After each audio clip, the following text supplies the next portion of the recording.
قرآن عظیم یوں ارشاد فرماتا ہے، افحسبتم انما خلقناکم عبثا، کیا تم یہ گمان کرتے ہو کہ ہم نے تمہیں بیکار میں پیدا کیا ہے؟ پہلی چیز، کیا تم یہ گمان کرتے ہو کہ ہم نے تمہیں فضول پیدا کیا ہے، بیکار میں پیدا کیا ہے؟ جیسے کچھ لوگ سوچ کر کے بیٹھے ہیں آج، وَأَنَّكُمْ إِلَيْنَا لَا تُرْجَعُونَ، اور رب تعالیٰ فرماتا ہے کیا تم یہ گمان کر کے بیٹھے ہو کہ تم ہماری طرف نہیں لوٹائے جاؤ گے، ہماری طرف نہیں پھیرے جاؤ گے؟ کیا تم یہ دو چیزیں سوچ کر کے آج بیٹھے ہو؟ تو ان چیزوں کو اپنے ذہن سے نکال دو۔ اللہ رب العزت نے دنیا میں کوئی بھی چیز فضول پیدا نہیں فرمائی۔ تمہاری بات تو الگ ہے، اس نے ایک چھوٹے سے کیڑے مکوڑے کو بھی پیدا کیا ہے تو اس کا اپنا ایک کام ہے، اس میں حکمتیں ہیں اللہ کی۔ انسان، تم تو اشرف المخلوقات ہو، اور آپ کو بیکار میں پیدا کرنا ہو ہی نہیں سکتا۔ اتنا بڑا دنیا کا عجوبہ ہے انسان کہ جسے سمجھتے سمجھتے آج دنیا ہزاروں سال کا سفر کر چکی لیکن اسے سمجھ نہیں سکی۔ مجھے یہ بتائیں، ترقیات کے اس زمانے میں جہاں ہر چیز بنائی جا چکی ہے لیکن دوسرا انسان پیدا کیا نہیں گیا۔ آج تک دنیا میں روبوٹ تو بنے ہوں گے لیکن تمہارے دلوں کے اندر جو فیلنگز ہے وہ کون ڈالے گا اس کے اندر؟ ایک دوسرے سے محبت کرنا یا نفرت کرنے کے جو جذبے ہیں یہ کون اس مشین کے اندر ڈال سکے گا؟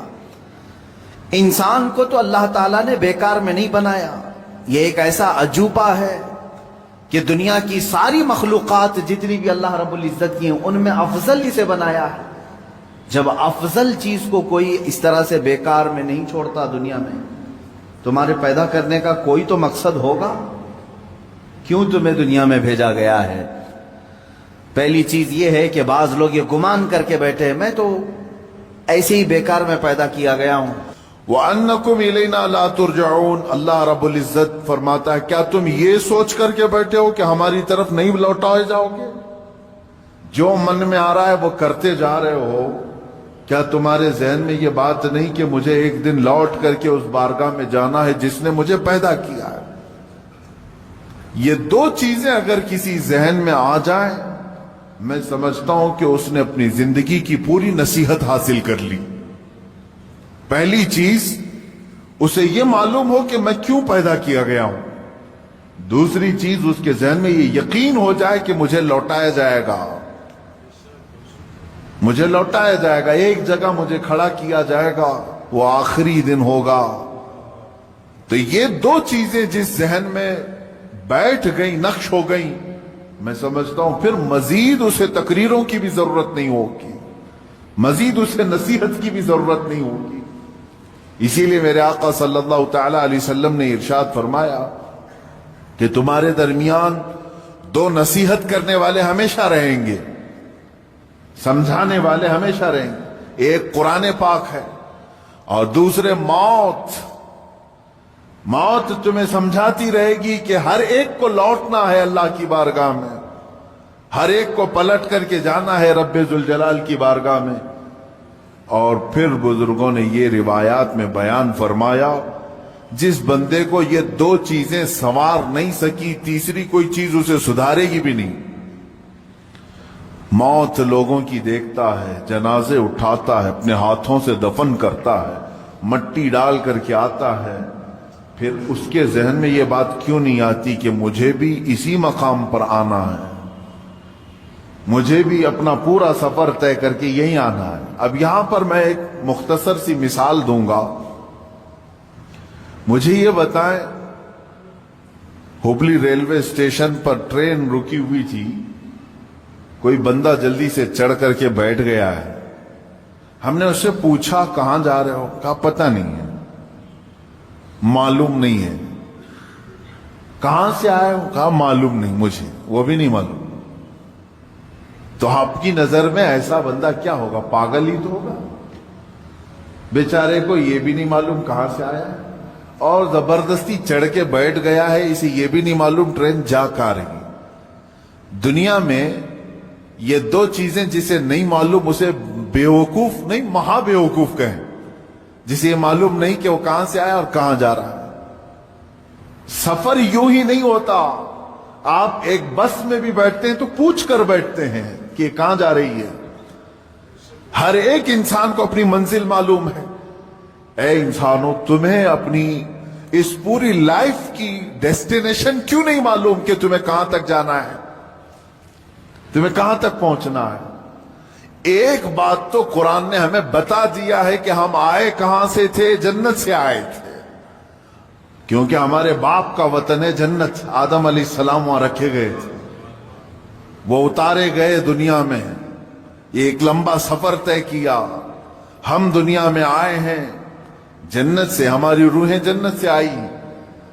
हमें हमारा ओरिजिन तो मालूम है कि कहां से आए हैं, लेकिन अक्सर यहां भूल गए, गलत गलत ट्रेनों में चढ़ गए, इन्हें मालूम ही नहीं है जाना कहां है।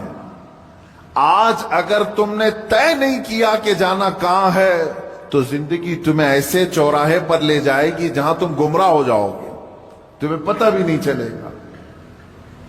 अब मिसाल के तौर पर और एक बात मैं बता दूं, मस्जिद से निकलते ही अगर तुमने इरादा कर लिया कि मुझे दरगाह हजरत सैयद फतेह शाह रहमतुल्लाह अलैह में हाजिरी देना है, मस्जिद के कदम बाहर निकालते ही तुम्हारा इरादा जाहिर हो गया, तुमने ये इरादा कर लिया, तो अब ये तुम्हारा इरादा तुम्हें सीधे उसी रोड पर ले जाएगा जो दरगाह तक की तरफ जा रहा है। लेकिन तुम यूं ही अंधाधुंध चलते रहे, कहां जाने का है सोचा ही नहीं। तो मस्जिद से बाहर निकलने के बाद क्या करते हो? होटल में घुस गए, दुकान में खड़े हो गए, किसी शोरूम में चले गए, दोस्तों से बातचीत करते रहे, शाम हो गई, क्योंकि इरादा ही नहीं था जाना कहां है। थक गए तो सोने का बिस्तर ढूंढ लिया। इतना ही होगा।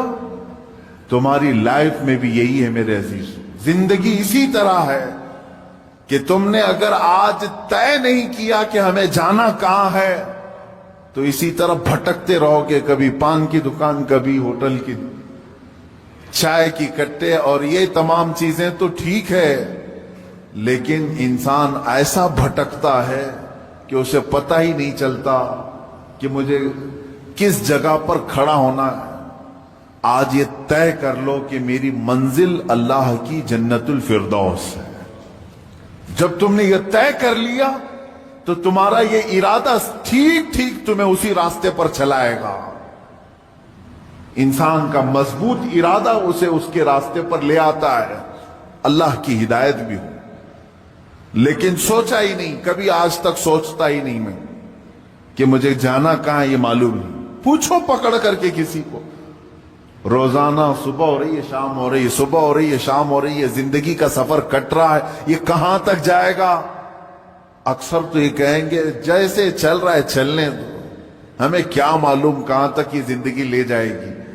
मेरे अजीजों, जिंदगी कहां ले जाएगी? तुम इसी तरह पंचर गाड़ी में बैठोगे तो पता नहीं कहीं पर भी टायर फटेगा। और ऐसे ही होता है जैसे आप यहां से निकले और डेस्टिनेशन मालूम नहीं था, जिंदगी भर घूमते रहे और जब थक गए तो कब्रिस्तान में सो गए। तुम्हें उठा करके सुला दिया गया, हो गई जिंदगी, खत्म हो गई। लेकिन वो बंदा जिसे अपना डेस्टिनेशन मालूम है, जिसे अपनी मंजिल मालूम है, जिसे अपना घर मालूम है, वो भटकता नहीं, उसी रास्ते पर चलता है। मेरे पास टाइम कम है, मुझे जाना यहां तक है, वो तेजी से दौड़ता है, या सवारी मिले तो उस पे सवारी पे बैठ जाता है। अब मुझे ये बताएं, तुम्हारे आपके इरादों में यह है कि यहां से मुझे अजमेर शरीफ जाना है, आपके पास फकत 2 दिन का वक्त है, आप कोई इंतजाम नहीं था, पैदल ही निकल पड़े, थोड़ी देर के बाद दौड़ने लगे कि नहीं 2 ही दिन का टाइम है, जल्दी पहुंचना है। उसके बाद फिर कोई बैलगाड़ी आई, उसमें चढ़ गए, जा रही है ये मुझे जहां तक ले जाए, मुझे फास्ट होना है। थोड़ी देर के बाद कोई बाइक वाला आया, वो लेके गया। थोड़ी देर के बाद बस आई, उसमें चढ़ गए। थोड़ी देर के बाद ट्रेन मिल गई, उसमें चढ़ गए। یعنی آپ اس راستے پر ہر فاسٹ جانے والی چیز کو ڈھونڈ رہے ہیں اور بڑھتے جا رہے ہیں، کیونکہ 2 دن کا ٹائم ہے، اور بڑھتے بڑھتے اتنی تیزی سے پہنچ گئے کہ وقت سے پہلے آپ اجمیر معلّہ پہنچ گئے۔ یہ زندگی کی دوڑ ہے میرے عزیزو۔ تمہارے لیے اگر جنت کا فیصلہ ہو چکا ہے آپ کے ذہن میں کہ مجھے جانا وہیں پر ہے، تو میں یہ بتاتا ہوں زندگی بہت شارٹ ہے تمہارے پاس، بہت مختصر ہے، بہت تیزی سے تمہارے دن گزر رہے ہیں، تمہیں لوٹایا جائے گا اللہ کی بارگاہ میں، اور اس راستے پر تم تیزی سے چلو، اس لیے کہ ٹائم کم ہے اور جنت کا ٹکٹ کسے ملتا ہے یہ بھی بتا دیا گیا ہے۔ تمہاری نمازیں کمپلیٹ ہو، جلدی سے اس کی طرف توجہ کر لو، تمہارے روزے باقی نہ رہیں اس کی طرف لگ جاؤ، تمہاری زکوٰۃ کوئی قضا نہ رہ جائے اس کی طرف لگ جاؤ، حج اگر فرض ہو چکا ہے تو فوراً چلے جاؤ، اس لیے کہ وقت تمہاری زندگی میں بہت کم ہے، اور جسے یہ معلوم ہو کہ میرے مختصر وقت میں مجھے سب کرنا ہے، میں سمجھتا ہوں وہ اپنی زندگی کو عیاشیوں میں نہیں گزارتا، فالتو اور ضائع اوقات اپنی زندگی کو نہیں خرچ کرتا۔ عزیزان گرامی وقار، آیت کریمہ پھر سے میں پڑھتا ہوں، اللہ رب العزت ارشاد فرماتا ہے افحسبتم انما خلقناکم عبثا، کیا تم یہ گمان کر کے بیٹھے ہو کہ ہم نے تمہیں بیکار میں پیدا کیا ہے؟ عزیزان گرامی وقار، ایک جو چھپکلی ہوتی ہے، ایک کاکروچ سمجھ لیں، جھینگر، اس کو بھی اللہ نے بیکار میں نہیں بنایا، اس کے وجود کا کوئی نہ کوئی مقصد ہے، لاکھوں اس کی مخلوقات ہیں، ہر ایک کے پیدا کرنے میں کوئی نہ کوئی حکمت ہے جو پیدا کرنے والا جانتا ہے۔ اب تم جیسی مخلوق کو، ہم جیسی مخلوق کو اللہ کیا بیکار پیدا کیا ہے؟ اگر تمہارا یہ ارادہ ہے کہ ہمیں بیکار نہیں پیدا کیا گیا ہے تو پھر اپنا وقت بیکار کیوں ضائع کرتے ہو؟ اپنے اوقات کو فضول کیوں برباد کرتے ہو؟ اس وقت کو وہ بندہ فضول نہیں خرچ کرے گا جو یہ گمان کرتا ہے کہ اللہ نے مجھے بیکار میں نہیں بنایا، مجھے بیکار میں نہیں پیدا کیا۔ اے عزیزو، اللہ تبارک و تعالیٰ نے مقصد زندگی بھی ہمیں دوسری جگہ پر بیان کر دیا کہ تمہیں پیدا کرنے کا مقصد کیا ہے۔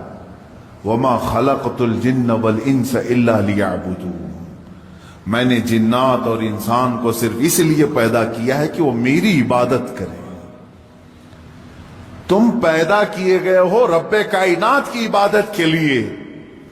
یہ کیسا بھولا انسان ہے، اس ایک چیز کو چھوڑ کر کے ساری چیزیں کرنے لگ گیا، جس کے لیے پیدا کیا گیا تھا وہی چھوڑ دیا۔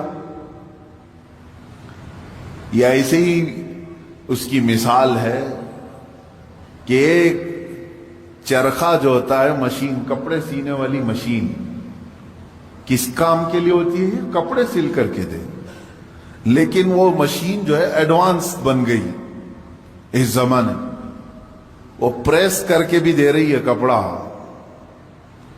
پریس کر کے بھی دے رہی ہے، کپڑے کو طے کر کے بھی دے رہی ہے، کپڑے کو دھل کے بھی دے رہی ہے، ایڈوانس ہو گئی۔ سلائی مشین کی بات کر رہا ہوں میں، فار ایگزامپل میں مثال بتا رہا ہوں، پریس کر کے بھی دے رہی ہے، دھلائی کر کے بھی دے رہی ہے، طے کر کے بھی دے رہی ہے، سکھا کر کے بھی دے رہی ہے، لیکن ایک کام نہیں کر رہی ہے، کپڑا نہیں سل پا رہی ہے، کپڑا سل نہیں پا رہی ہے۔ تو آپ کیا کہیں گے؟ پھر اس کو سلائی مشین کیوں کہہ رہے ہیں؟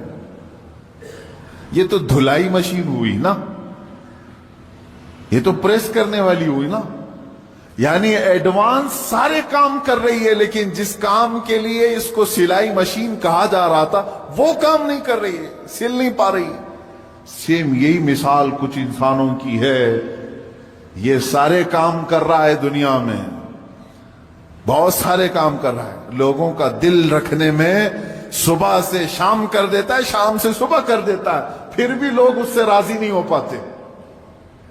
وہ اپنے گھر بنانے میں اتنا مصروف ہے کہ خون پسینہ ایک کر چکا ہے، وہ اپنی دکان سجانے کے لیے اپنے کمر توڑ چکا ہے، سب کر لیا، لیکن جس کام کے لیے بنایا گیا تھا وہ عبادت وہی نہیں کر پا رہا ہے، اسی چیز میں غافل ہے۔ اسی لیے میرے عزیزو، جو انسان اپنا مقصد زندگی بھول جائے، اس کی ایک ہی اس کا انجام ہے، اس کا ایک ہی رزلٹ ہے۔ مثال کے طور پر میں اپنے گھر واشنگ مشین لایا کپڑے دھلنے کے لیے۔ کس کام کے لیے؟ کپڑے دھلنے کے لیے۔ لیکن اب وہ کپڑے دھلنا چھوڑ چکی ہے، ریپیئر کرایا پھر بھی ریپیئر نہیں ہو رہی ہے۔ آخر کام کیا بچا؟ اس کو کباڑ خانے میں ڈالنا ہے، بھنگار میں ڈالنا ہے، اسکریپ۔ جس کام کے لیے میں مشین لیا تھا وہ نہیں کر رہی ہے، اس کا صرف ایک ہی کام ہے، اسکریپ، کیونکہ دوسرا خریدتا بھی نہیں۔ ٹوٹی ہوئی مشین کو، بیکار مشین کو خریدتا بھی کوئی نہیں، اسکریپ میں جائے گی۔ یاد رکھ لو، جس مقصد کے لیے تمہیں اللہ نے بنایا، عبادت، اگر اس میں کامیاب نہیں ہو سکے تو اسکریپ کا اڈا جہنم ہے، وہی ڈالا جائے گا۔ یہ بیکار کی تمام چیزیں وہیں پر ڈال دی جائیں گی۔ جنہوں نے اپنے آپ کو تباہ کیا، اپنے آپ کو برباد کیا، ان کا ٹھکانہ دوزخ ہے، کیونکہ تم نے جس مقصد کے لیے اللہ نے تمہیں بنایا، اسی مقصد کو چھوڑ کر دنیا کو راضی کرنے میں لگ گئے۔ اب میں آپ کو بتاتا ہوں شیطان ہمیں اپنے اصلی مقصد سے کیسے پھیرتا ہے، ڈائیورٹ کیسے کرتا ہے، تاکہ جس کو کہتے ہیں کانسنٹریشن، توجہ کا مرکز، جو چیز ہونی چاہیے اس سے کیسے شیطان تمہیں موڑتا ہے، بار بار موڑتا ہے۔ تم کو اللہ رب العزت کو راضی کرنا چاہیے تھا، تم نکلے اپنے گھر سے کہ میں اپنے رب کو راضی کرنے کے لیے چل رہا ہوں۔ درمیان میں تمہیں کوئی دوست ملا، اس نے یہ بتایا کہ فلاں دوست تو تجھ سے بہت ناراض ہے، پتہ نہیں کل تو نے اس کو کچھ کر دیا تھا، کیا تو نے کچھ کیا تھا، تمہارے دل میں اس دوست کی ناراضگی کی بات آئی، سوچا کہ اس کو منا لیتا ہوں کسی طرح، یا جھگڑا کر لیں یا کچھ بھی۔ بیچ میں جو دوست تمہیں بتانے کے لیے آیا تھا وہ شیطان تھا۔ جب تمہیں اللہ کو تم راضی کرنے نکلے تھے، اس نے تمہارا دماغ ڈائیورٹ کر دیا ایک انسان کی طرف۔ تم جا رہے تھے رب ذوالجلال کی عبادت کے لیے، اسے منانے کے لیے، شیطان نے تمہارے دل میں یہ بات ڈال دی کہ پہلے اس کا کام کرو تم، اور ادھر چلے گئے، اس کو مناتے رہے، وہ نہیں مانا۔ یہاں تک کہ کچھ لوگ ایسے ہیں جن کو منانے میں تمہیں برسوں لگ جاتے ہیں، وہ نہیں مانتے۔ ہوتا ہے اسے، آپ اچھا کام کر کے، انہیں سلام پہنچا کر کے، انہیں تحفے دے کر کے منانے کی کوشش کرتے، نہیں مانتے کچھ لوگ۔ ہائے افسوس، میرا مولا تو صرف ایک ہی سجدے میں مان جاتا ہے، ایک سجدے میں مان جاتا ہے۔ یہ نہیں معلوم ہے بندوں کو، افسوس ہے کہ جسے بہت جلدی منایا جا سکتا تھا، اسے چھوڑ کر ہم دنیا کو منانے میں لگ گئے۔ آپ پوری زندگی کا اگر تجزیہ کریں تو میں آپ کو بتاتا ہوں، ساری چینجز آپ نے صرف اور صرف دنیا والوں کے لیے کر لی اپنے آپ میں۔ ساری چینجز آپ نے دنیا کو دیکھا، یہ بہت فیشن کر رہی ہے، اور اس طرح سے اگر میں کپڑے پہنوں تو یہ مجھے عزت سے دیکھیں گے، نہیں پہنوں گا تو مجھ سے دور ہو جائیں گے۔ فیشن چل رہا ہے، پینٹ ادھر سے پھاڑنا ہے، ادھر سے پھاڑنا ہے، پہننا ہے، تو تم نے صرف اور صرف ان کا دل رکھنے کے لیے، ان کے سامنے اپنا سٹیٹس رکھنے کے لیے اپنے آپ کو چینج کر لیا۔ شیطان ہے وہ جو تمہیں عیاشی کی طرف لے جاتے ہیں انسانوں کی شکل میں۔ قرآن پاک میں آپ نے نہیں سنا، اللہ رب العزت نے فرمایا من الجنتی والناس، یعنی وسوسے ڈالنے والے جو شیاطین ہوتے ہیں وہ جنات میں سے بھی ہوتے ہیں، انسانوں میں سے بھی ہوتے ہیں۔ شیاطین الانس والجن، قرآن میں یہ بھی آیا ہے इंसानों में भी शैतान होते हैं, जिन्नात में भी शैतान होते हैं। इंसानों में कैसे? तुम्हारे दोस्त की शक्ल में आएगा, कभी तुम्हें पता भी नहीं चलेगा, और वो तुम्हारा जहन डाइवर्ट कर रहा होगा, तुम्हें भटका रहा होगा, और उसकी बातों पर तुमने अपने आप को बदल लिया। एक मसला मैं आपको बता दूं, शरीयत का मसला, उससे आप अंदाजा करें कि हम किस कदर शैतान की पैरवी करते हैं और कितनी जल्दी डाइवर्ट हो जाते हैं। हमें मनाना चाहिए था अल्लाह को, क्योंकि वही हमारी मंजिल है, वही हमारा मकसूद है, लेकिन हर दिन हर लम्हे हम डाइवर्ट होते जाते हैं। अब मसला जो मैं बता रहा था वो ये है, दो मसले मैं बताता हूं, एक नमाज का, एक वजू का है। अक्सर लोगों की ये शिकायत भी मेरे पास आती है, इस्तिंजा करके आए, पेशाब करके बाहर आए, वजू करने के लिए बैठे तो ऐसा लग रहा है कि कतरा टपक रहा है या पेशाब का कतरा फिर से निकल गया।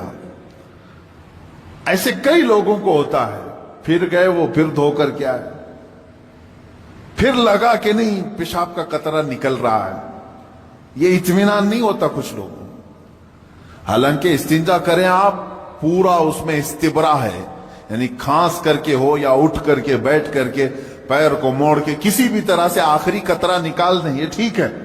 लेकिन उसके बाद आप वजू करने के लिए आए, तब ये वसवसा आ रहा है, पेशाब का कतरा निकला, पेशाब का कतरा निकला। अब क्या हुक्म क्या है आपके लिए? एक नंबर 1 ये वजू का मसला, इसका भी हुक्म मैं बताऊं। दूसरा मसला सुन ले, नमाज 4 रकात जोहर की पढ़ने के लिए खड़े थे, या 4 रकात असर या ईशा की, 2 रकात पढ़े, तीसरी रकात में खड़े हुए थे। अब शक होने लगा कि दूसरी है कि तीसरी है। तीसरी में खड़े थे, ये शक होने लगा ये चौथी होगी कि तीसरी होगी। ऐसा होता है बहुत सारे लोग। नमाज का एक मसला ये है। आप वजू का है, दोनों का हुक्म क्या है, इससे मैं आपको अपनी जिंदगी के मुतालिक बताऊंगा। पहला वाला जो मसला है पेशाब के कतरे का, पहली मर्तबा ऐसा कभी हुआ है तो जाओ धुल लो। एक बार ऐसा हुआ कि पेशाब का कतरा टपका है या लग रहा है, जाओ धुल के आ जाओ। फिर एक मर्तबा ऐसा हुआ है कि वजू करने बैठा हूं, ऐसा लगा कि पेशाब का कतरा टपक गया, जाओ धुल के आओ और उतना हिस्सा जहां कपड़े में लगा उसको भी धुल लो। तीसरी मर्तबा भी ऐसा हुआ है, धुल लो। अब उसके बाद शरीयत कहती है अब नहीं जाना इसके बाद। अब वजू के लिए अगर बैठोगे, तुम्हें लग रहा है कि पेशाब के कतरे टपक रहे हैं, टपकने दो। तुम पानी ले लो एक चुल्लू में और उस जगह पर छिड़क दो पानी। पानी वहां पर उस कपड़े के ऊपर छिड़क दो। क्यों?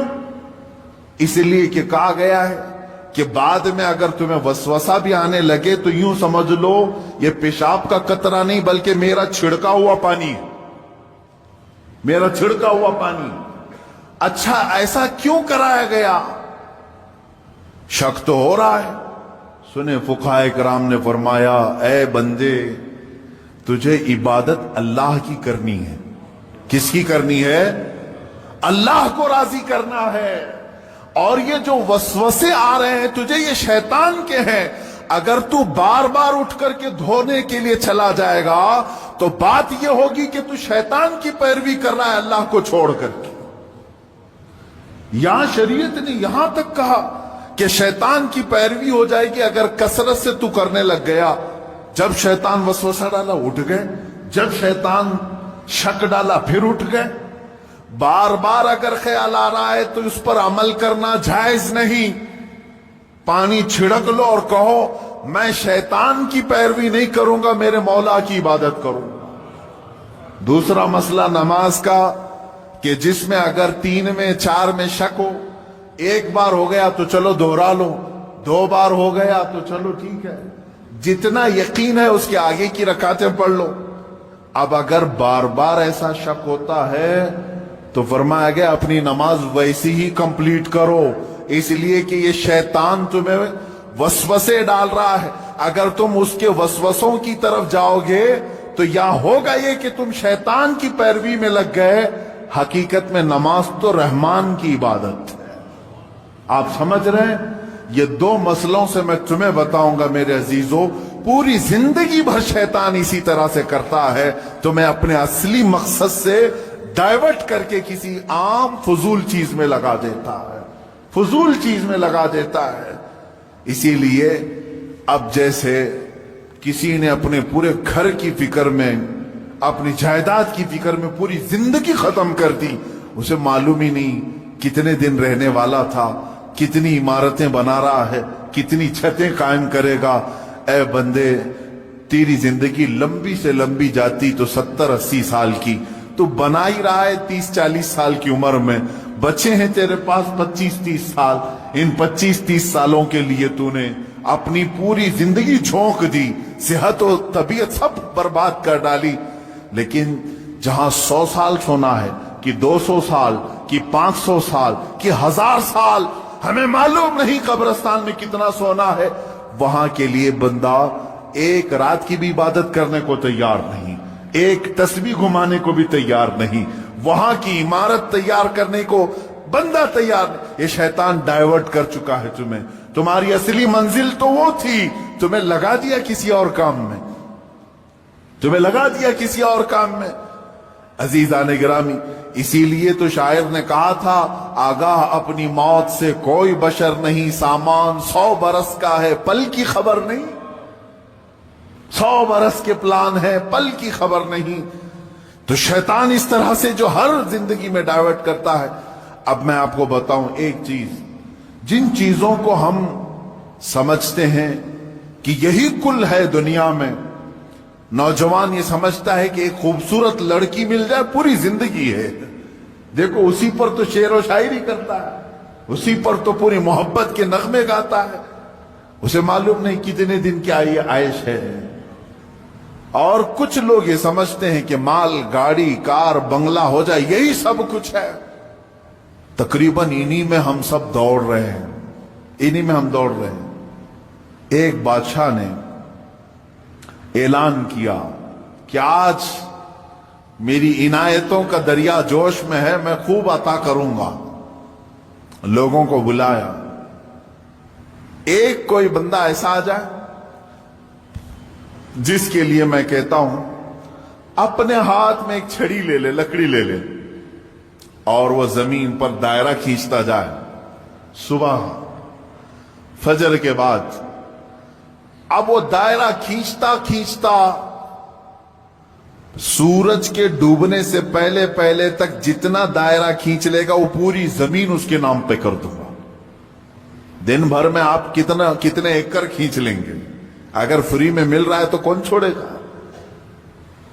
دائرہ کھینچنے کے لیے کہا کہ جو لکیر سے سرکل بنا لے، جتنا بنا لے گا، لیکن ٹائم ہے سورج ڈوبنے سے پہلے پہلے تک.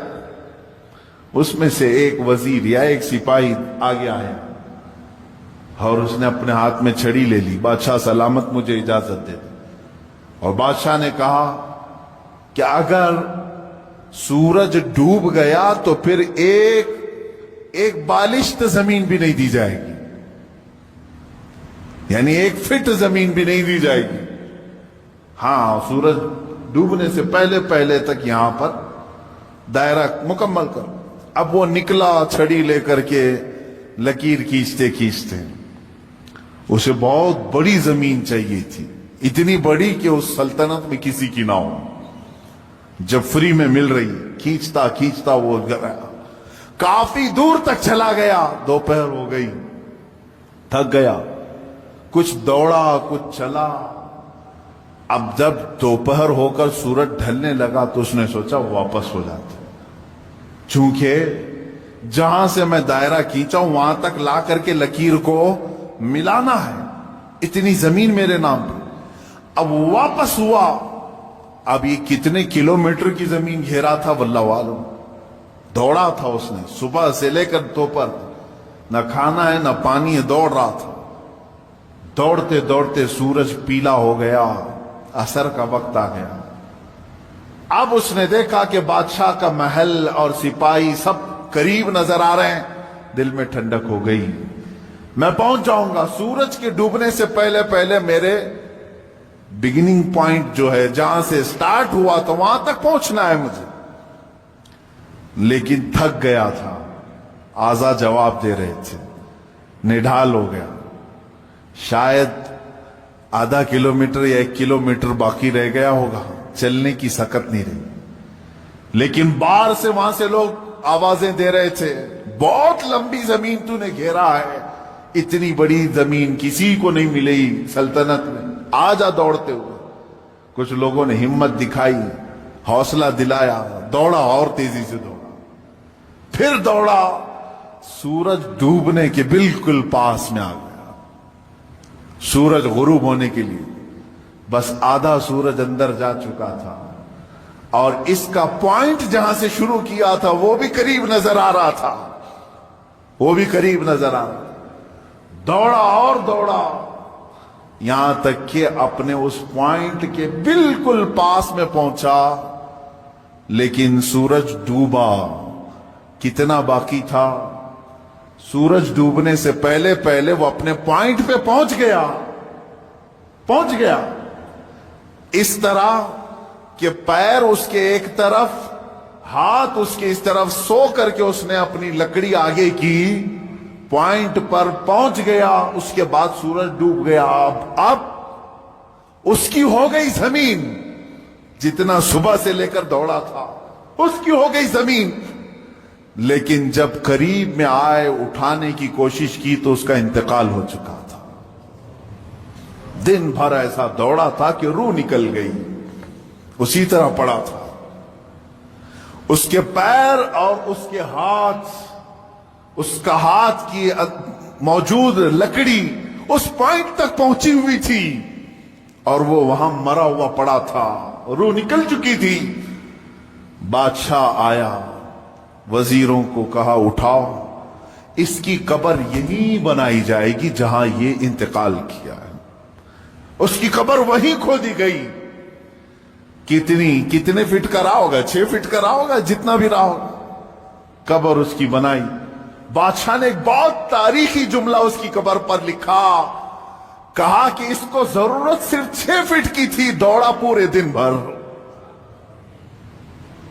اس کو اتنی ضرورت تھی، اور دوڑا اتنا کہ اپنی موت کے منہ میں چلا گیا، موت کے منہ میں چلا گیا۔ یہی ہماری زندگی ہے آج، تقریباً اسی کی طرح ہم بھی کر رہے ہیں، اتنا دوڑ رہے ہیں، پتہ ہی نہیں چلتا کہ کہاں موت آ گئی۔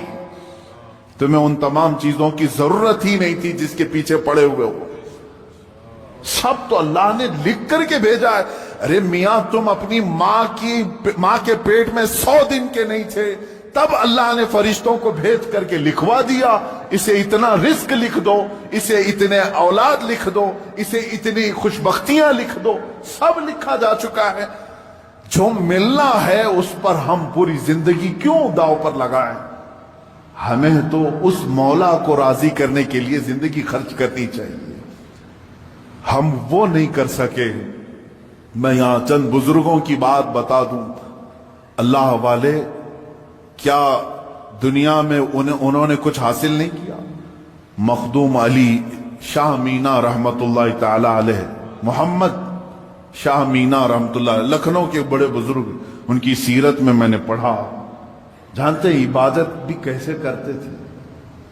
اللہ اکبر، رات کے وقت کھلی دیوار، جو کمپاؤنڈ جیسے ہوتا ہے دیوار کے اوپر کھڑے ہو جاتے تھے، عبادت کے لیے کھڑے ہوتے تھے، ادھر بھی نیچے ادھر بھی نیچے، بیچ میں دیوار ہے، کھڑے کھڑے عبادت کرتے تھے رات تک۔ لوگ کہتے کہ حضور مسجد ہے، نیچے صحن ہے، آرام سے کریں۔ کہتے جب آرام ملتا ہے تو نیند آ جاتی ہے، آرام ملتا ہے تو نیند آ جاتی ہے۔ میں دیوار پر کھڑا ہوتا ہوں اور رات کو نیند آتی ہے تو کبھی کبھار دیوار سے گر جاتا ہوں۔ تو کہا گر جاتے ہیں پھر بھی کھڑے ہوتے ہیں؟ کہا ہاں، جو جسم غافل ہوگا اس کی سزا یہی ہے کہ وہ دیوار سے گرایا جائے. جو اپنے مولا سے غافل ہو اس کی سزا یہی ہے کہ اسے گرایا جائے. یہ اللہ والے تھے جو لمحے بھر کے لیے غافل ہوتے تو اپنی جسموں کو سزا دے دیتے تھے. حضرت سیدنا ابو بکر شبلی رحمت اللہ تعالی علیہ، یہ ہمارے سلسلہ قادریہ کے بڑے بزرگ ہیں. بحر شبلی شیر حق دنیا کے کتوں سے بچا، ایک کارک عبد واحد بے ریا کے واسطے. ہم شجرہ میں پڑھتے ہیں ان کا نام. حضرت ابو بکر شبلی رحمت اللہ علیہ بغداد شریف کے بزرگ ہیں. سیدنا امام اعظم ابو حنیفہ رضی اللہ تعالیٰ عنہ کے پڑوس میں دفن ہیں. آپ جب رات کو ذکر الہی کے لیے کھڑے ہوتے یا عبادت کے لیے کھڑے ہوتے، ایک مرتبہ ایسا ہوا کہ آپ کو جھپکی آئی، نیند آئی. یہاں تو لوگ رات تو چھوڑے جمعہ میں سوتے ہیں، بہت سارے لوگ تو جمعہ میں اپنی نیند کمپلیٹ کر کے آتے ہیں. پتہ ہی نہیں چلا کہ امام کب کھڑا ہوا، اقامت کب ہوئی، خطبہ تو پورا نیند میں چلا گیا. واللہ عالم سوتے ہیں یا پھر کشف کرتے ہیں، مراقبہ کرتے ہیں، چوتھی منزل پر پہنچتے ہوں گے. عزیزان گرامی، یہ وہ دل سوتا ہے جسے اپنے رب تعالی کی طرف توجہ نہیں ہوتی. وہ آیا ہے رسم ادا کرنے کے لیے، وہ آیا ہے لوگوں کے دکھاوے کے لیے. دل کی توجہ اور دل کی حضوری ہو تو نیند کہاں کی. حضرت ابو بکر شبلی رحمت اللہ تعالی علیہ رات کے وقت جھپکی آ گئی، تھوڑا سا اونگ آئی. کیا کیا جانتے آپ؟ وہ کھڑے ہوئے. پہلی مرتبہ رات میں ایسا ہوا کہ مجھے اونگ آ گئی. کیسا ہوا؟ اس کے بعد گئے، سرما لگانے کی سلائی لے کر نمک میں پھیرا اور نمک پورا آنکھوں میں لگایا. آنکھوں میں نمک لگاتے، ذرا لگا کر کے دیکھو اپنی آنکھوں میں نمک کیا حالت ہو. سیدنا ابو بکر شبلی رحمت اللہ علیہ کی آنکھوں سے خون رستا تھا، خون رستا تھا، ٹپکتا تھا. اور اسی حالت میں وہ عبادت کرتے تھے. لوگوں نے پوچھا کیا یہ اس طرح سے کرنا صحیح ہے آپ کا؟ اپنی آنکھوں کو آپ نے نمک میں ڈال دیا. وہ ہنستے تھے. کہا یہ غافل آنکھوں کی تو بہت چھوٹی سزا ہے، بہت چھوٹی سزا ہے کہ میں نے نمک پھیر دیا. اگر اسی طرح زندگی بھر غافل رہی تو اس میں تو آگ کی سلائیاں پھیری جائیں گی، آگ کی سلائیاں پھیری جائیں گی. میں تو نمک پھیر رہا ہوں. عزیزان گرامی، وہ کہا کہاں ہو تم، کس جگہ پر کھڑے ہو آج؟ اپنا مقصد زندگی کو تو سمجھ لو. مجھے کیوں پیدا کیا تھا رب تعالی؟ کیا اسی لیے کہ لوگوں کے تانے، لوگوں کو کی جاسوسی میں اپنی پوری زندگی گزار دوں؟ کس کے گھر میں کیا پک رہا ہے وہی بات کرتے بیٹھا رہا ہوں، کس کی بیوی کیسی ہے وہ ڈسکس کرتا بیٹھا رہا ہوں، کس کے گھر میں ابھی کتنے شادی کے لوگ ہیں وہ ڈسکس کرتا بیٹھا رہا ہوں، کس کی دکان ٹھپ پڑ رہی ہے یہ ڈسکس کرتا بیٹھا رہا ہوں؟ تمہاری زندگی اسی لیے ہے.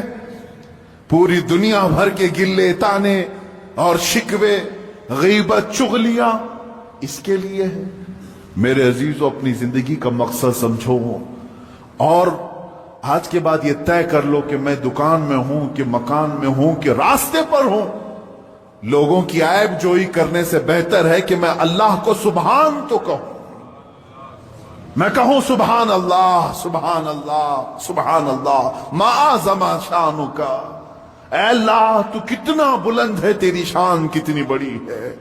لیکن اس کی تعریف میں جتنے جملے نکلے وہ تمہاری نیکیوں کے پلے کو اتنا بھر دیتے ہیں کہ قیامت کے دن تم فخر کے ساتھ اٹھائے جاؤ.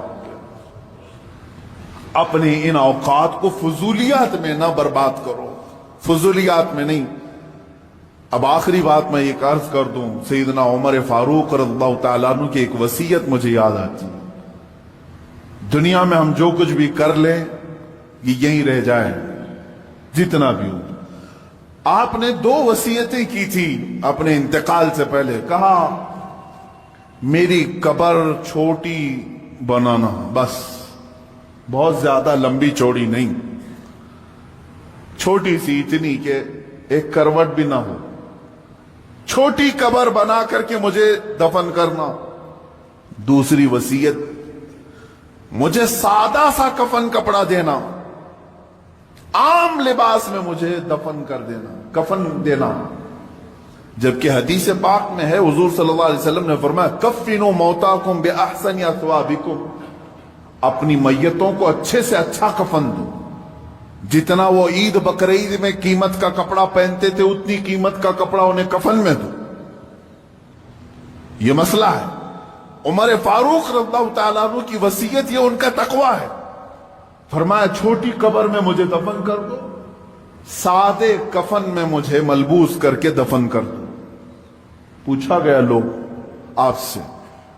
لوگوں نے آپ سے کہ ایسا آپ کیوں فرما رہے ہیں؟ توجہ چاہتا ہوں، یہی دو چیزیں ہمیں ہمارے مقصد تک لے جا سکتی ہیں. فرماتے ہیں اے لوگو، اگر تم نے مجھے امیر المومنین سمجھ کر کے، بڑا سمجھ کر کے بڑی لمبی چوڑی قبر کھود دی، شاندار قبر بنا کر کے دفن کیا، ہونا کیا ہے؟ تم دفن کر کے ادھر جاؤ گے، اگر میرے اعمال میں ایک بھی عمل میں پکڑا گیا تو یہ تو پوری چوڑی قبر بھی دبا کر کے میری ہڈی پسلیاں توڑ دے گی، دیواریں دبائیں گی. کیونکہ حدیث پاک میں ہے وقتۃ القبر حق، قبر کا جھٹکا دینا حق ہے، ہر ایک کے ساتھ ہوگا. سیدنا عمر فاروق فرماتے ہیں یہ قبر کی دیواریں تو ہڈی پسلیاں توڑ دیں گی اگر میں کسی عمل میں پکڑا گیا.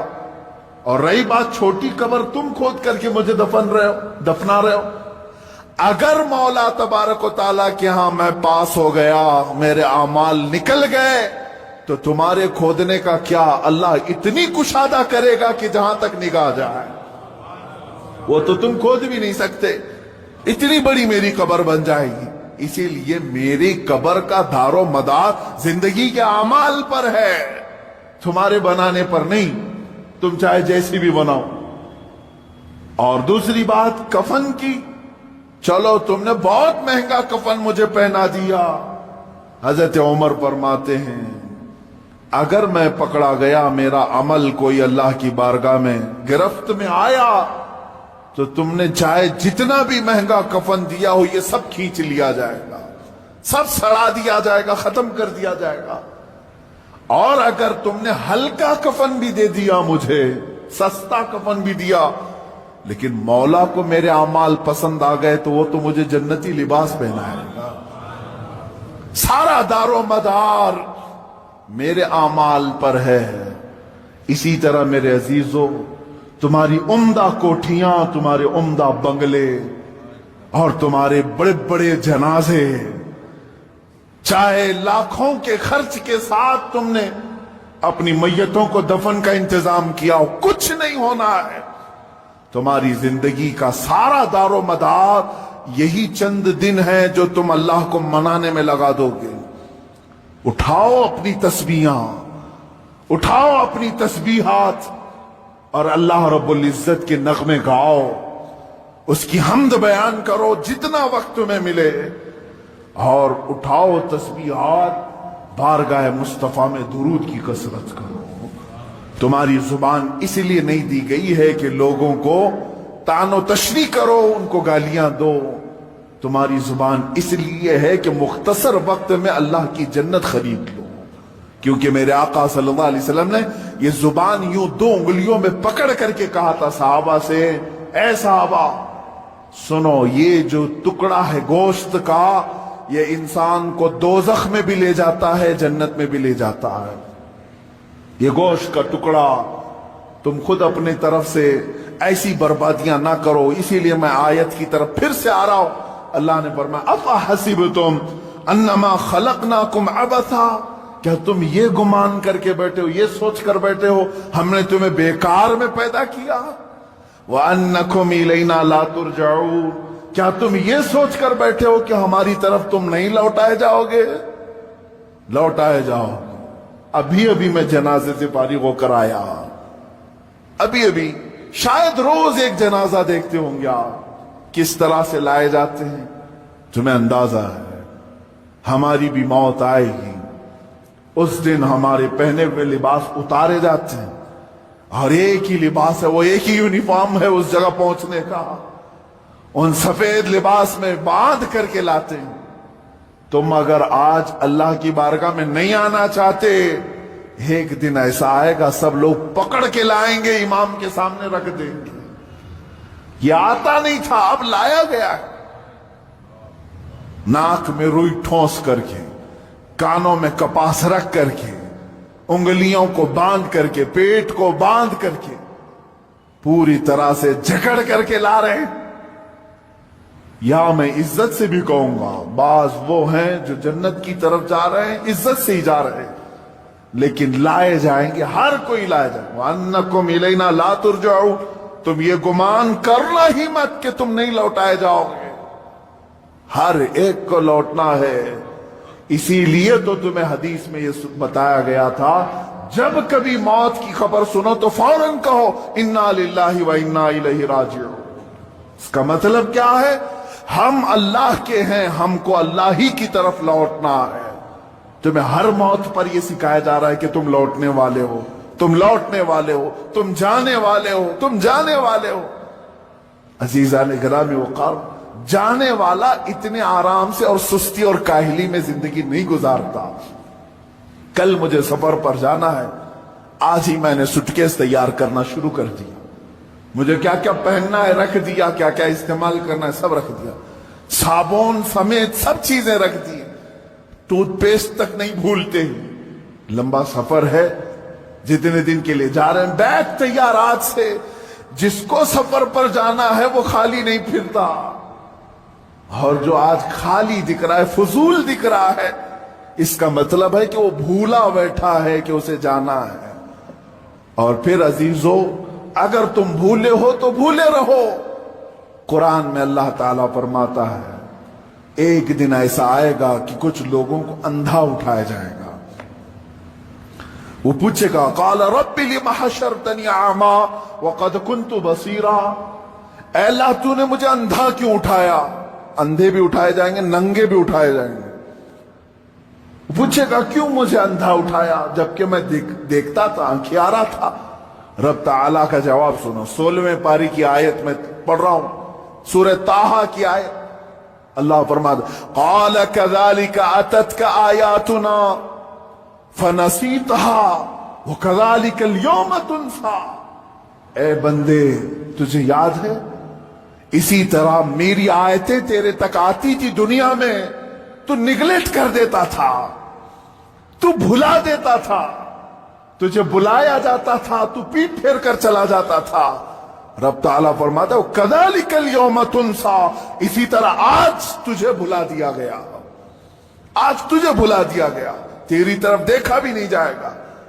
क़यामत के दिन कुछ बंदे ऐसे होंगे जो रब्बी रब्बी रब्बी कहकर 100 साल तक पुकारेंगे, 100 साल तक उसे रहमान रहमान कहकर 100 साल पुकारेंगे।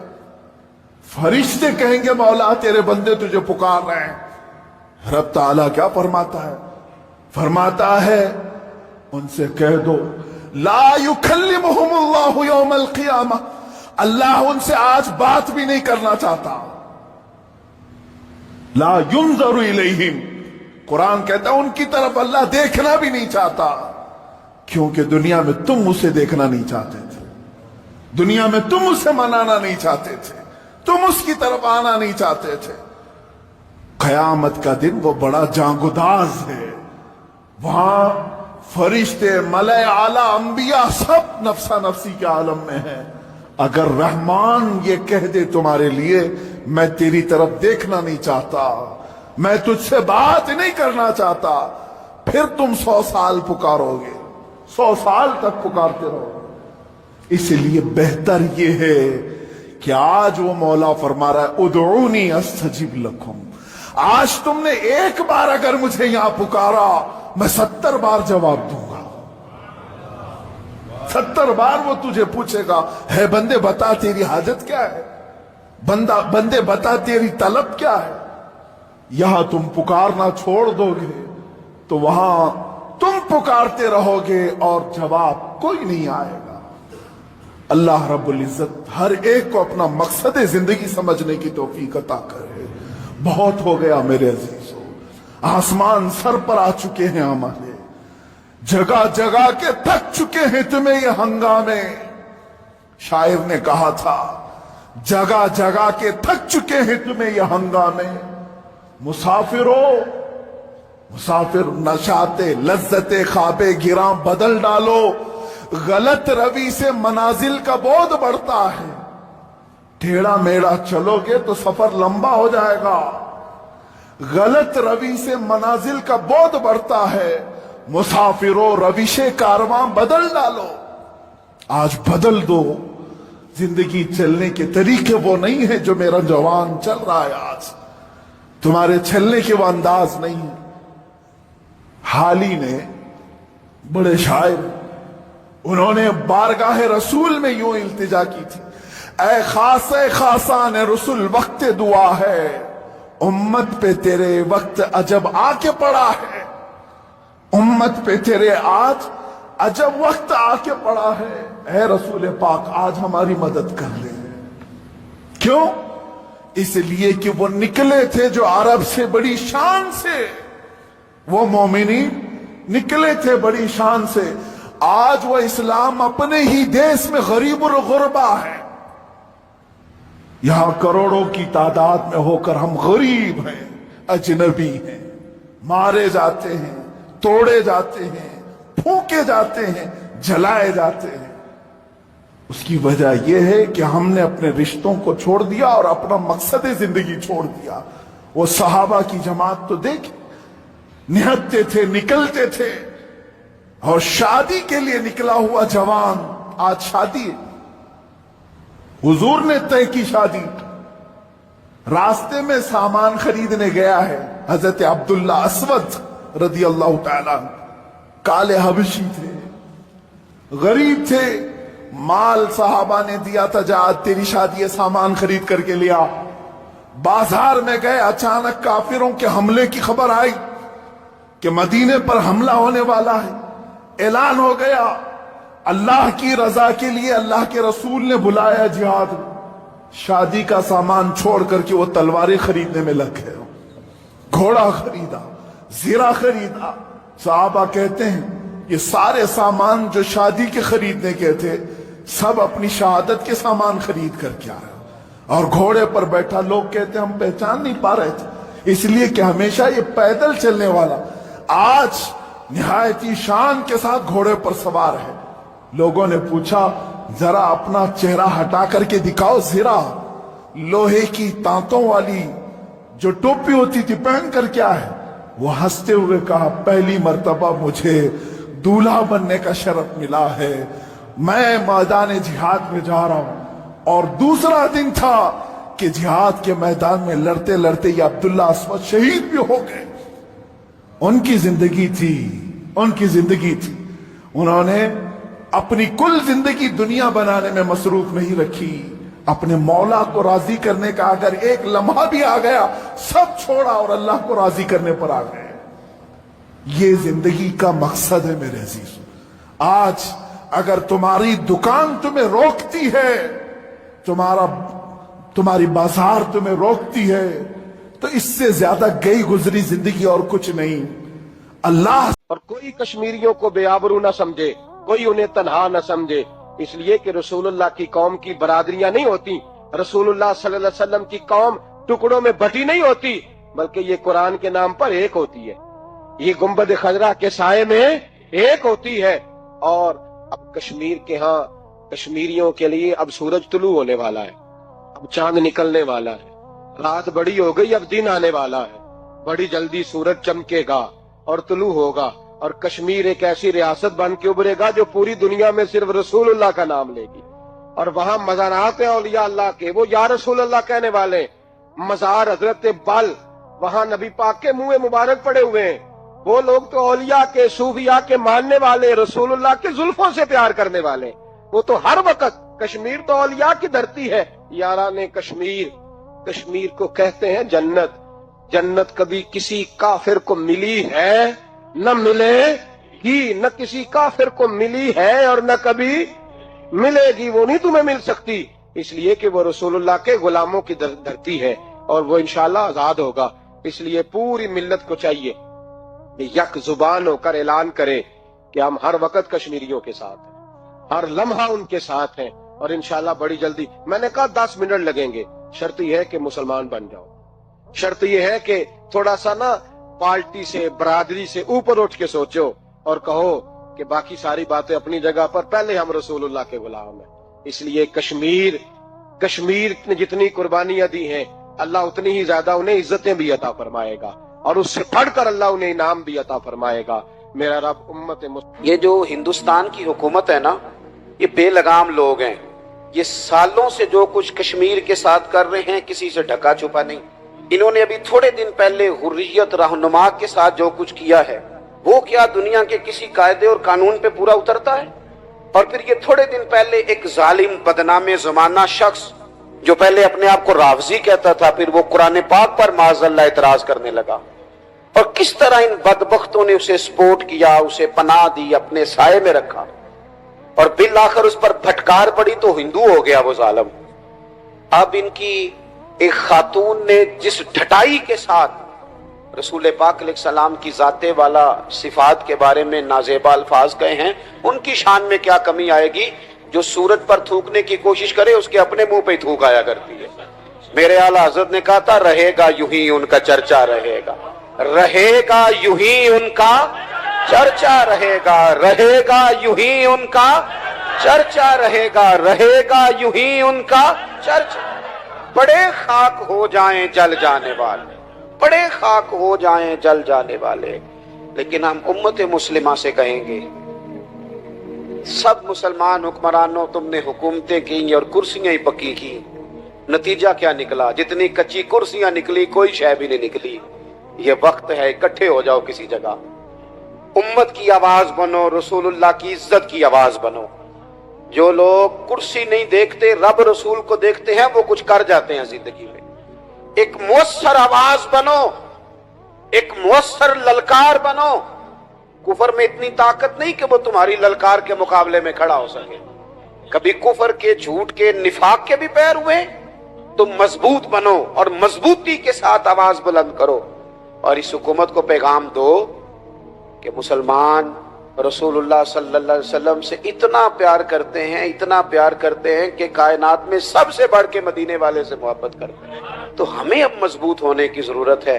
ہم نے بڑا جی لیا جاٹوں کے, باٹوں کے, رائیوں کے, کبھی کبھی مسلمان ہو کے بھی جینا سیکھیں, کبھی اس پر بھی ناز کریں کہ ہم رسول اللہ کے غلام.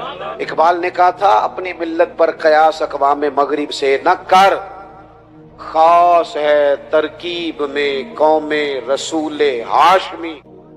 ہم نہ بٹ گئے بڑے ٹکڑوں میں. کشمیر کے لیے جو جلوس نکلتے ہیں وہ بھی اب نمبرنگ رہ گئی ہے. اپوزیشن شور کرتی ہے کہ حکومت کار کچھ نہیں رہی, حکومت اعلان کرتی ہے کہ اپوزیشن بتائے کیا کرنا ہے. میرا یہ سوال ہے کہ جس آدمی کی گردن پہ بندوق رکھی ہو اور اس کے سارے پیار کرنے والے ابھی مشورے کر رہے ہوں, اور اس کی گردن پہ بندوق ہے, گولی چل رہی ہے, گردن کٹ رہی ہے, آپ لوگوں نے مذاق بنا دیا اس مسئلے کو. فلسطین ہے تو وہ مذاق ہے. تو جو آدمی 70 سال سے یا 80 سال سے قید میں ہے, نسلیں قید میں, آپ سمجھتے ہیں کہ وہ کتنی تکلیف میں ہوگا؟ ہم ہر کاز کو مذاق بنا دیتے ہیں.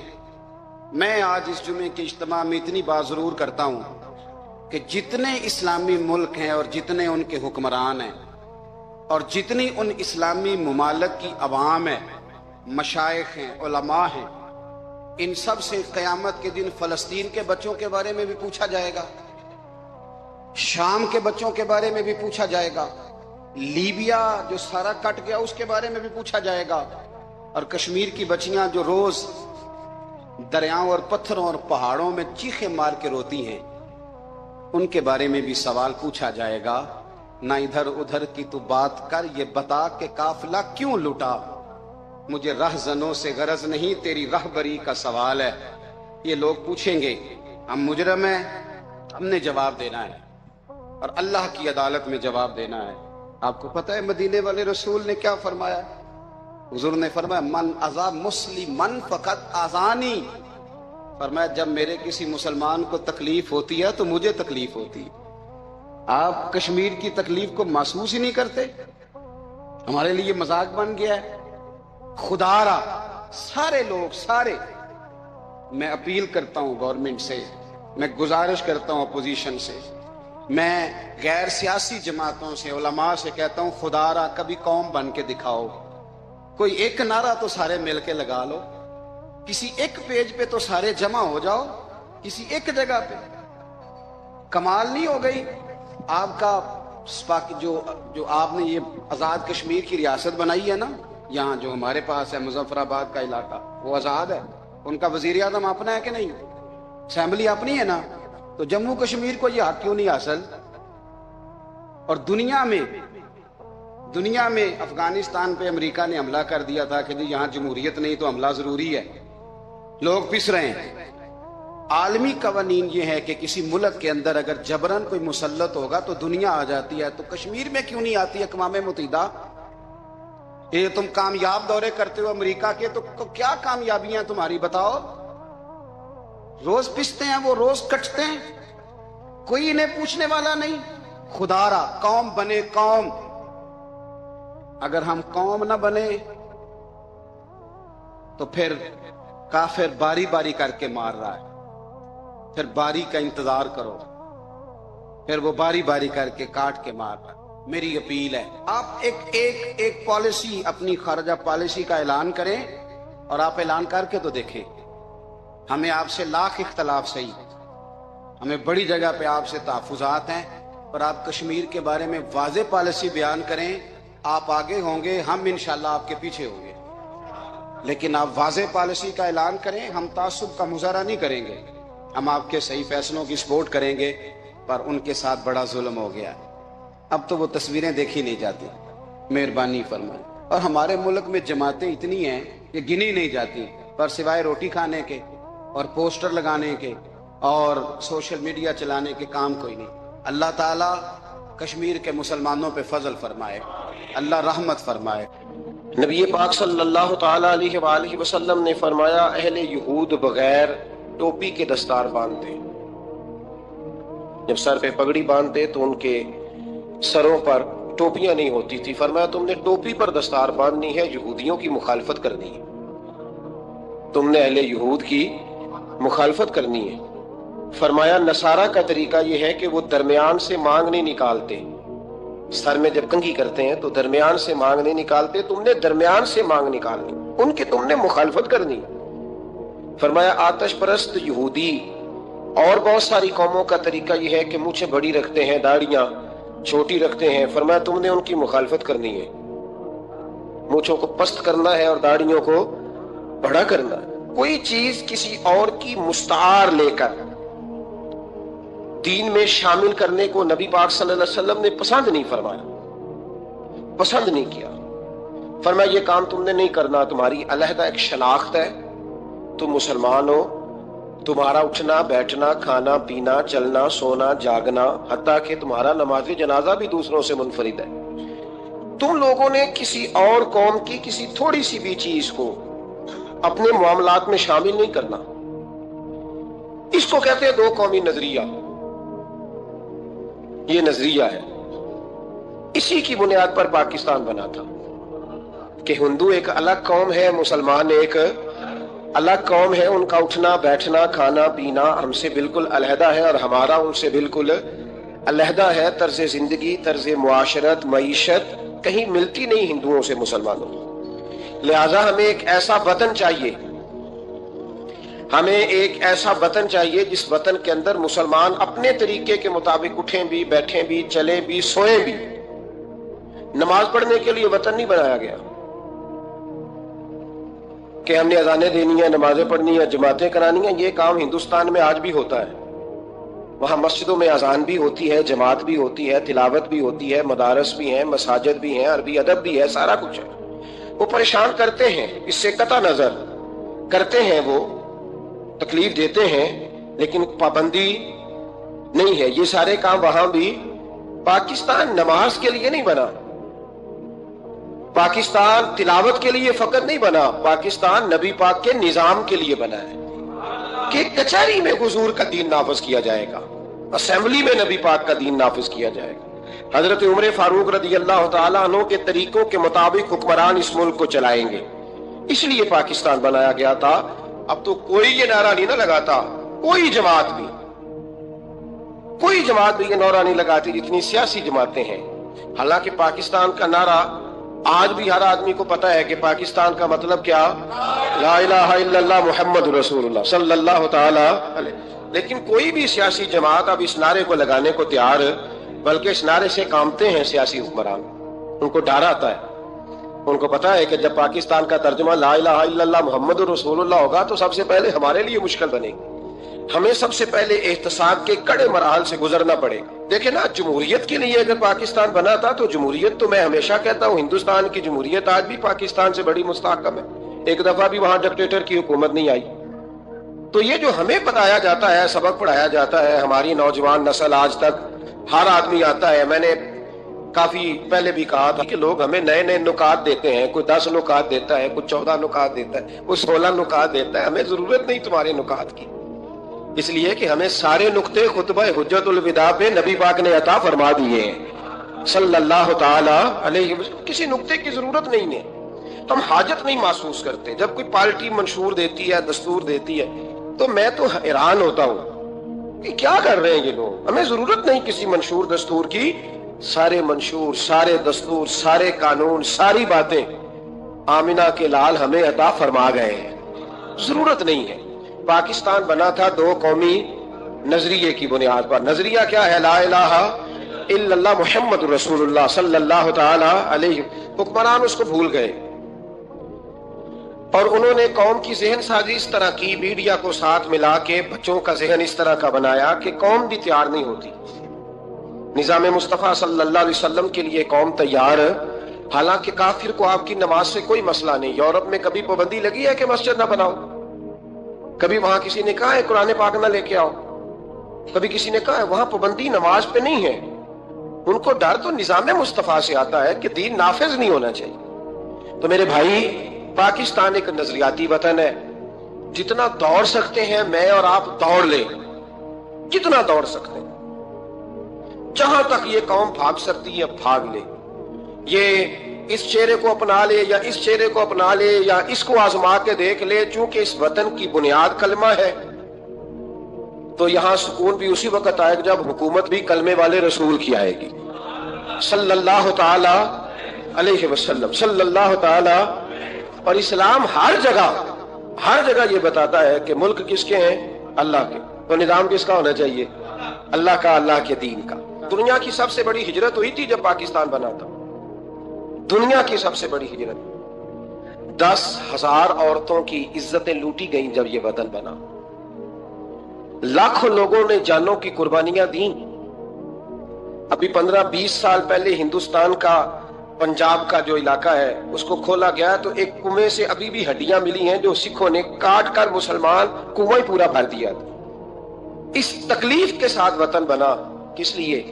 جمہوریت کے لیے، حکمرانوں کے للے تللے کے لیے، ان کی بڑی کاروں جیپوں اور مرسڈیز کے لیے، اس لیے کہ یہاں روز نیا بل آئے گا، آج گورنر راج ہے تو آج فلاں ہے تو آج فلاں ہے۔ یہ ساری حکومتیں اگر وہی قانون جو انگریز کا بنا ہوا ہے اور وہی ساری دفعات جو آپ کے ہاں نافذ ہے وہی ہندوستان میں نافذ ہے تو بتایا جائے پھر وطن کیوں بنایا گیا تھا؟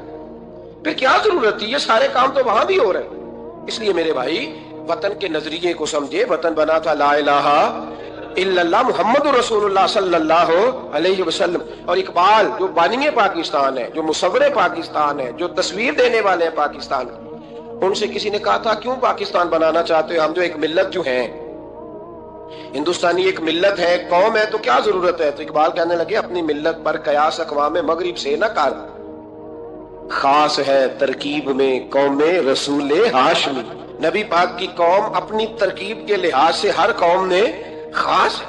دین کا نفاذ چاہیے، دین نافذ ہونا چاہیے۔ نبی پاک ایک اسٹیٹ کے سربراہ بنے تھے، مدینہ منورہ میں حضور نے نظام بنایا۔ آج میں ایک نئی بات آپ سے کرنا چاہ رہا ہوں۔ رونا روتے زمانے بیت گئے، اب آگے کی طرف دیکھنا ہے۔ جو قومیں ماضی کی لکیر پیٹتی رہتی ہیں وہ مایوس ہو جاتی ہیں، ان کے جذبے ٹوٹ جاتے ہیں۔ اب ماضی کو پیٹنے کی بجائے مستقبل کی روشنی کو دیکھنا چاہیے۔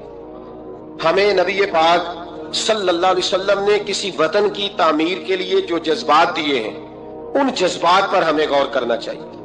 हुक्मरान तो जो कर रहे हैं वो तो कर ही रहे हैं, और जो वो करेंगे वो भी सबको नजर आ रहा है, और हमें समझ लग रही है कि आइंदा भी क्या होने जा रहा है, हमने क्या करना है। एक जुमला मैं कहने लगा हूं, अगर किसी को तकलीफ हो तो मुझे खुशी होगी। एक जुमला मैं कहने लगा हूं, अगर किसी को परेशानी होगी तो मुझे बड़ा ही अच्छा लगेगा। किसी बड़े आदमी को परेशानी होगी तो मुझे खुशी होगी। वो जुमला क्या है वो सुन लें। ये मुल्क हुक्मरानों का नहीं है, ये मुल्क अवाम का है। इसलिए कि हुक्मरानों के बच्चे तो यूरोप में रहते हैं, इनकी तो टिकटें बुक होती हैं। जब तक ये असेंबली में होते हैं, यहाँ होते हैं, और जब हुकूमतें खत्म होती हैं तो ये यहाँ मौजूद। इन सब के तो बाहर कारोबार है, रिहाइशें हैं, औलादे हैं। तो ये वतन किसका है? पाकिस्तान वतन किसका है? ये हमारा वतन है, ये हुक्मरानों का नहीं है। देखे ना, घर उसका है जिसने घर के अंदर रहना है, जिसने घर में रहना नहीं उसका वतन हमने रहना है, हमारी नस्लों ने रहना है। हमारे माँ बाप रहे, हम रह रहे हैं, हमारी आने वाली नस्लें रहेंगी, तो वतन फिर किसका हुआ? हमारा। हुक्मरानों का वतन घर जो हमारा है, तो हम किसी के जिम्मे क्यों लगाते हैं? हम अपने वतन का खुद ख्याल क्यों नहीं करते? हम क्यों नहीं ये महसूस करते कि वतन सबसे पहला काम 14 अगस्त है पाकिस्तान के अज़्म नौ के लिए, एक रोशनी के लिए, नौजवानों के लिए चंद बातें करना चाहता हूं। पहली बात अपने जहन में बनाएं कि वतन की जो मोहब्बत होती है ना, हुब्बुल वतन मिनल ईमान, वतन की मोहब्बत ईमान का हिस्सा होती है। इस बात को याद कर ले। मेरे नबी पाक अलैहिस्सलाम मक्का मुकर्रमा से तशरीफ लाए थे, हुजूर मुहाजिर बन के मदीने आए थे। लेकिन बुखारी मुस्लिम की एक ऐसी हदीस है जिसकी मैंने कभी शरह नहीं पढ़ी, और मैं उस हदीस की शरह में कभी नहीं गया और जाना चाहता भी नहीं। निराला रंग है उस हदीस पाक का। मेरे महबूब पाक अलैहिस्सलाम मुहाजिर बन के मदीने आए, लेकिन हुजूर ने एक मौके पे फरमाया, सुनो भाई मुहाजिरीन और अंसार, कान खोल के सुनो। अब मुहाजिरीन में शामिल कौन कौन थे? हजरत अबू बकर सिद्दीक, हजरत उमर फारूक, हजरत उस्मान गनी, हजरत मौला अली, हजरत मुसअब इब्न उमैर, हजरत बिलाल अबशी, ये सब लोग मुहाजिर थे। लेकिन हुजूर ने वतन की मोहब्बत बयान फरमाई। मेरे महबूब ने फरमाया, याद रखना, अगर कभी लोगों में इख्तलाफ राय हुआ और लोगों की दो लाइनें बन गई, एक कतार इधर जा रही है लोगों की और एक कतार इधर जा रही है, तो फरमाया अगर तुम मुझे देखोगे ना मैं किस कतार में हूं, तो मैं तुम्हें उस कतार में मिलूंगा जिस कतार में मेरे मदीने वाले जा रहे होंगे। मैं कह रहा हूं बिला तबसरा, बगैर तशरीह के इस रवायत को देखिएगा। हुजूर ने अपने वतन से प्यार किया और अपने वतन के लोगों से मोहब्बत फरमाई। हजरत अबू हुरैरा फरमाते हैं, जब हम सफर से वापस आते थे ना, सफर से वापस लौटते थे और मदीने मुनव्वरा की इमारतें नजर आती थी, मकानात नजर आते थे, तो हम हुजूर का जज्बा देखते। मेरे महबूब पाक घोड़े को तेज कर देते, सवारी को दौड़ाते। या रसूलल्लाह क्या हुआ? फरमाया जल्दी करो, मेरा शहर आ गया है, मेरा इलाका आ गया। हुजूर ने अपने वतन से प्यार किया, अगरचे उस वतन की इनफिरादियत अपनी जगह पे है, उसकी अजमत अपनी जगह। एक पहलू इन हदीसों से यह भी मिलता है कि जिस जगह हम रहते हैं हमें उस वतन से प्यार होना चाहिए, हमें पाकिस्तानी होने पर फख्र होना चाहिए। मदीने के बाद, मक्के के बाद अगर हमें किसी वतन से प्यार करना चाहिए तो पाकिस्तान से करना चाहिए। इसकी गलियों से, इसके खेतों से, इसके खलियानों से, इसके गांवों से, इसके शहरों से हमें प्यार करना चाहिए, हमें मोहब्बत करनी चाहिए। हमारा मामला क्या है? हम सिर्फ अपने घर से प्यार करते हैं, इसलिए 1.25 करोड़ रुपया बंगले पे लग जाता है, 10,000 रुपया लोग अपनी गली पे नहीं लगाते। वो गली किसकी है? उस पे क्यों नहीं पैसे खर्च हुए? कहता है वो टैक्स देता हूं तो टैक्स वाले खर्च करेंगे। ओ खुदा के बंदे, वतन तेरा है तो गली भी तेरी है, इसकी तामीरी की जिम्मेदारी भी तेरी है। तू छोड़, अगर वो इतने ही अच्छे होते तो अब तक समर ना गया होता। तू अपनी गली का ख्याल कर, तू अपने इलाके का ख्याल कर, तू अपनी बस्ती का ख्याल कर, तू तवज्जो दे, तू इसकी तामीर में किरदार अदा कर। इलेक्शन आया तो लोगों ने कूड़े की तस्वीरें खींच खांच के सोशल मीडिया पे डाली। फुला एमएनए साहब ने भी अपने इलाके से कूड़ा नहीं उठवाया, फुला ने भी कूड़ा नहीं उठवाया, फुला ने भी कूड़ा नहीं उठवाया। कूड़ा जब बारिश होती है तो ताफुन फैलता है। मुझे कुछ सांस में तकलीफ हुई तो डॉक्टर साहब से जब मैंने मशवरा किया तो वो मुझे कहने लगे कोई ताफुन वाली जगह नहीं होनी चाहिए, उससे आप बचें, दरख्तों के पास रहें, पत्तों के पास रहें जहां से ऑक्सीजन ताजगी मिले। और ये जरूरत सिर्फ मरीज की नहीं है, ये हर उस शख्स की जरूरत है जिसकी सांसें चल रही हैं, उसको इसकी हाजत है। कूड़े पर जब बारिश पड़ती है तो ताफुन फैलता है, ऐसी सख्त बदबू आती है जिससे अमराज पैदा होते हैं। हुक्मरान ने कूड़ा नहीं उठाया, बल्दिया के लोगों ने जिम्मेदारी महसूस नहीं की, एमएनए साहब के हलके में ढेर लगे हुए कूड़े के। लेकिन एक सवाल है, पूछने की इजाजत होनी चाहिए। वो सवाल ये है कि कूड़ा उठाने वाले ने तो नहीं उठाया, और बताइए कूड़ा फेंका किसने था? जो आदमी सौदा खरीदने के लिए 4 गलियां आगे जा सकता है, वो कूड़ा फेंकने के लिए भी तो जा ही सकता है ना। उसको पता है ना कूड़ा फेंकने की जगह, फेंका किसने कूड़ा? अच्छा, एक बात और जरा आपकी तवज्जो के लिए, सोशल लोग हैं हम मुआशरे का हिस्सा हैं, हमें मुआशरे में लोगों की जरूरियात दरपेश रहती हैं। सोशल लाइफ में अगर आप थोड़ा सा आगे बढ़े ना, आपके घर में जो बेटी का रिश्ता देखने आता है ना, वो जिन चीजों पर कमेंट्स करता है ना, उनमें एक चीज ये भी होती है, वो लोग कहते हैं भाई आपका घर भी अच्छा है, आप लोग भी अच्छे हैं, लेकिन जिस इलाके में आप रह रहे हैं ना, वो इलाका साफ सुथरा नहीं है, वो इलाका अच्छा नहीं है। वो उस चौक में भी कूड़ा पड़ा है, पिछले चौक में भी कूड़ा पड़ा है। तो ये जो गलियों में कूड़ा पड़ा होता है ना, ये उस मकामी लोगों की तहजीब की अक्कासी करता है। आप इस पहलू पर, ये मैं अपील कर रहा हूं, मैं गुजारिश कर रहा हूं, मेरे बुजुर्ग, मेरे दोस्त नाराज ना हो, मेरी बात पर तवज्जो दें।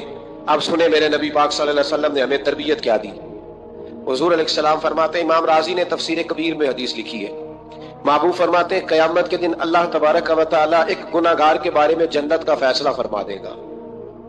वो गुनाहगार बड़ा था, बड़ा मुजरिम था, बड़ा, बंदे को पता होता है ना अपना कि वो कितना गुनाह। वो गुनाहगार ना रब के करम पर रो पड़ेगा, अपने रब की अता पर शर्मिंदा होकर रोएगा और हाथ बांध के अर्ज करेगा, मौला मैं तो जानता हूं मैं क्या हूं, ऐसी कौन सी मेरी नेकी थी कि तूने मुझे बख्श दिया। वो खुद शर्मिंदा होके तड़प के बोलता है, तड़प के, मेरी उजरत मेरी मेहनत से ज्यादा क्यों है, मेरे मोहसिन तेरे एहसान से डर लगता है। तो वो खुद बोल पड़ा, कहने लगा मौला मेहरबानी फरमा, मुझे बता ये मेरे ऊपर करम कैसे हुआ, मैं तो इस काबिल नहीं था। मेरे महबूब पाक अलैहिस्सलाम फरमाने लगे, रब करीम उससे फरमाएगा, एक दिन रात को ना तो अपनी गली से गुजर रहा था, देखने वाला कोई नहीं था जो तेरी तस्वीर खींच के सोशल मीडिया पे डालता, कोई अखबारी नुमाइंदा नहीं था जो फटाफट अखबार में खबर देता, कोई लोग डालने लगा, तो अकेला था, रात भी थी, अंधेरा भी था, गली से गुजरते हुए तेरे पैर से करोड़ा टकराया था, रात थी, कोई देखने वाला नहीं, तारीफ करने वाला नहीं, तूने वो रोड़ा उठा के फेंक दिया था। क्यों फेंका था? तो नेकी चूंकि उसकी नजर में मामूली थी तो वो भूल चुका था, कहेगा या अल्लाह वो वाला रोड़ा, वो एक रोड़ा मालिक करीम, वो तो मैंने इसलिए उठाया था कि मेरे मोहल्ले में बूढ़े भी रहते हैं, बीमार भी रहते हैं, बच्चे भी रहते हैं, कमजोर भी रहते हैं, इसलिए उठाया था किसी को ठोकर न लग जाए। मेरे महबूब फरमाते हैं, अर्श के मालिक ने फरमाया, रब करीम ने फरमाया, तू रात के अंधेरों में रोड़े उठा उठा के मेरे बंदों का ख्याल रखे तो मैं आज कयामत के दिन तेरा ख्याल ना रखूं। फरमाया उस एक रोड़े के उठाने की बरकत से मैंने तेरे लिए जन्नत का फैसला फरमा दिया।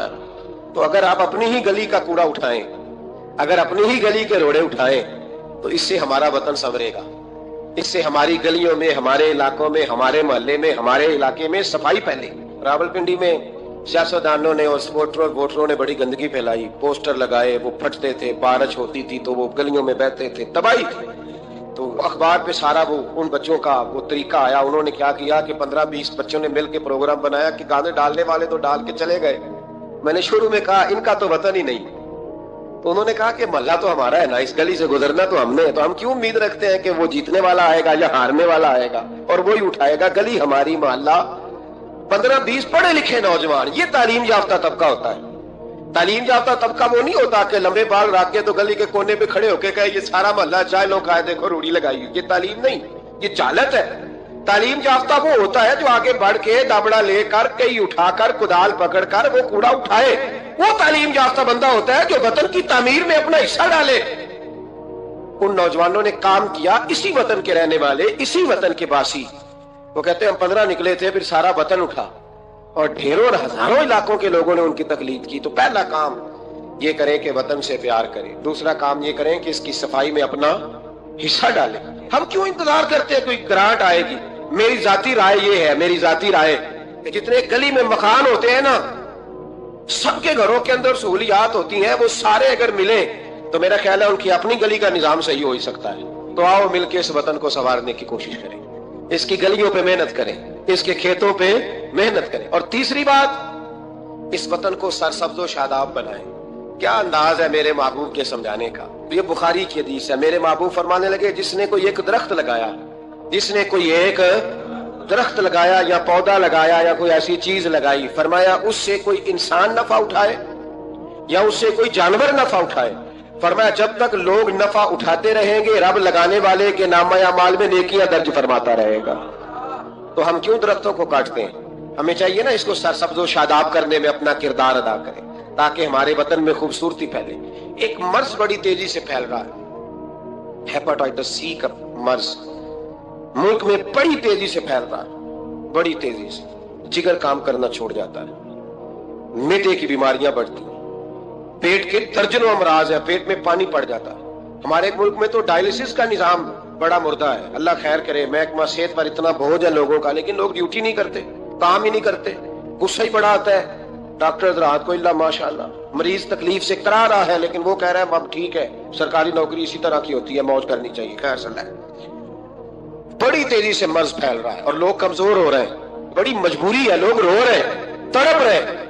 اور یہ دکھ وہی سمجھ سکتا ہے جس کا گھر میں کوئی بیمار ہوتا ہے. آؤ نا اس وطن کے لیے کچھ کریں, کوئی ہمت کرے, کوئی جدوجہد کرے, کوئی کوشش کرے. آؤ کچھ کرے اس کے لیے. کیا کرے؟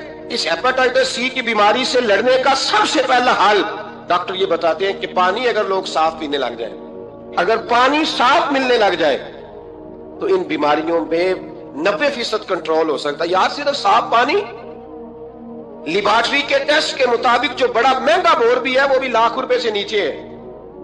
ایک گلی میں اگر ایک بور ہو جائے ایسا جس کا پانی زبردست ہو, کتنے لوگ ہیں جو بچیں گے؟ کتنے لوگ ہیں جو اس آزمائش سے بچیں گے؟ میں نے مسجد میں وہ بور کرایا, ٹوٹی باہر نکالی. میں ایک دن رات کو 1:30 بجے آیا تو باہر ٹوٹی سے 2-3 لوگ پانی بھر رہے تھے, 2-3 لوگ. تو 1:30-2 بجے رات کے تو میں نیچے اترا تو میں نے کہا خیریت ہے. اچانک میری طبیعت میں یہ خیال آیا کہ کوئی مجبوری ہو گئی ہوگی, اس وقت کوئی مریض نہ ہو. پہلے لگے پانی پینا تھا, گھر میں پانی ختم ہو گیا تھا تو میں بھی دیر سے آیا ہوں, کہیں گیا ہوا تھا. ابھی پہنچا ہوں تو گھر والوں نے بتایا تو میں نے کہا ٹھہر جاؤ, گھر والا پانی نہیں پینا, میں آپ کو وہ پانی لا کے دیتا ہوں جو لیبارٹری سے ٹیسٹ شدہ ہے. اور 3-4 دفعہ میں نے اس کو بھیج کے ٹیسٹ کرایا. اب سنو اس کی بیس کیا ہے. اس کی بیس کیا ہے؟ ہم تو سمجھتے ہیں نا کل شریف پہ صرف چنے رکھنے چاہیے, ہم سمجھتے ہیں کل شریف پہ پھل آنا چاہیے اور بریانی پکنی چاہیے. ترمذی کی حدیث ہے, حضرت سعد رضی اللہ تعالیٰ عنہ کی اماں انتقال کر گئی. آنکھ عرض کرنے کے یا رسول اللہ اماں فوت ہو گئی ہے, کچھ کرنا چاہتا ہوں. تو میرے محبوب نے فرمایا مدینے میں میٹھے پانی کے کنویں کوئی نہیں, قلت ہے, تو ایک کنواں کھدوا دے, لوگ پانی پیتے رہیں گے, رب کریم تیری اماں کو قبر میں راحت عطا کرتا رہے گا. حضرت سعد نے کنواں کھدوایا. قربان جاؤں محبوب کی عظمت پہ. میرے رسول پاک نے آج ہمیں صاف پانی پینا مہیا کرنے کے لیے کل 1450 سال پہلے نصیحت کر دی. فرمایا یہ کنواں سعد نے اپنی ماں کے لیے کھدوایا ہے, اس کا نام ہے سعد کی ماں کا کنواں. پیر ام سعد حضور نے اس کا نام رکھا. کتنا کو خرچ آئے گا اگر گلی والے سارے مل کے ایک صاف پانی کا بندوبست کریں, اپنے دوستوں کو, گلی والوں کو, محلے والوں کو اس وطن کی تعمیر میں اپنا کردار ادا کریں. آپ کیوں توقع رکھتے ہیں صاحب کے چیئرمین صاحب ہی آگے کریں گے؟ وہ تو ملے نہیں کبھی. جن کی ڈیوٹی تھی گلی گلی گھومنے کی وہ تو کبھی آئے نہیں. یہ آپ کے چیئرمین, آپ کے ایم این اے, آپ کے ایم پی اے, یہ اتنی بلندی عظمت کردار نہیں رکھتے کہ یہ آئیں گے. ان کے پاس کہاں وقت ہے گلیوں میں گھومنے کا؟ اصل لوگ تو وہ تھے کہ 24 لاکھ مربع میل کے حکمران جناب عمر فاروق, لیکن چہرے پہ کپڑا ڈال کے ساری رات مدینے کی گلیوں میں گھومتے, ہر دروازے کا خیال رکھتے. پر کیا کریں, کس کو سمجھائیں؟ لوگ اپنی مرضی کرتے ہیں. آج میں عزم نو کی بات کر رہا ہوں, میں پاکستان کی تعمیر کی بات کر رہا ہوں. پہلی بات یہ کہ اس سے پیار کریں, دوسری بات یہ اس کی صفائی کریں, تیسری بات یہ یہاں درخت لگائیں, شجرکاری کریں, اس کو سرسبز کریں, چوتھی بات یہ کہ دیکھیں ہم کتنا کردار ادا کر سکتے ہیں. کسی کو کم از کم صاف پانی مہیا کر دیں. دیکھیں نا میرے نبی پاک علیہ الصلوۃ والسلام نے اعلان فرمایا, ایک یہودی کا قبضہ تھا میٹھے پانی کے کنویں پر, تو رسول پاک علیہ الصلوۃ والسلام نے فرمایا یہودی کا قبضہ ہے, مسلمانوں کو پینے کے لیے پانی نہیں دیتا. کیا خوبصورت اعلان ہے. پانی, نماز کی بات نہیں ہو رہی, روزے کی بات نہیں ہو رہی, حج کی بات نہیں ہو رہی, پانی کی بات ہو رہی, پینے کے پانی کی. کتنا بڑا اعلان ہے. لوگوں نے دین کو محدود کر دیا ہے, کہ बा मस्जिद के अंदर आके नमाज पढ़ना ही खाली मजहब है, रोजा रखना ही खाली मजहब है। मेरे महबूब पाक अलैहिस्सलाम ने क्या इरशाद फरमाया? हुजूर ने फरमाया यहूदी का कब्जा है, लोगों को पीने के लिए साफ पानी नहीं देता, मीठा पानी नहीं देता। मिंबर पर मस्जिद नबी पर ऐलान कर रहा हूं। हुजूर फरमाने लगे जो उससे कुआं खरीद कर वक्फ करेगा ये मेरे हाथ में जन्नत की टिकट है। हुजूर फरमाने लगे मुस्तफा का वादा है पानी के लिए, यानी पीने का पानी, यानी लोगों के हलक से पानी उतरे। जागो जागो, वतन के लिए करो, मेहनत करो, आगे बढ़ो। मेरे रसूल पाक अलैहिस्सलाम ने फरमाया जो मेरे मदीने वालों के लिए पानी का कुआं वक्फ करेगा मैं जन्नत देता हूं। हजरत सैयदना उस्मान गनी पहुंच गए, उसके पास पहुंचे। 6000 या 7000 दिनार का कुआं था। उसने कहा मैं एक दिन के लिए दूंगा, सिर्फ एक दिन मेरी बारी, एक दिन 6-7 हजार दिनार मांगे। हालांकि कुआं 6-7 हजार दिनार का कुल था। मस्जिद के लिए जमीन की बात नहीं हो रही, मदरसे के लिए जमीन की बात नहीं हो रही, कुएं के लिए पीने का पानी लोगों को मुहैया करना है, आम आवाम को। और उस वक्त सिर्फ बात भी मुसलमानों की नहीं, यहूदी भी पिएंगे, दीगर लोग भी पानी पिएंगे। मेरे नबी पाक अलैहिस्सलाम के गुलाम ने कहा कुआं दे दे। कुल कुआं सारा 6-7 हजार दिनार का था। कहने लगा मैंने नहीं देना। जनाब उस्मान बैठ गए, फरमाया तू बात कर कितने का देगा? उसके मुंह से निकल गया 40,000 दिनार। 40,000 दिनार। मस्जिद की जमीन नहीं खरीदी जा रही, इदारे नहीं बन रहे, अगरचे ये असल है दीन की, खरीदनी चाहिए। पानी का कुआं, वतन की तामीर।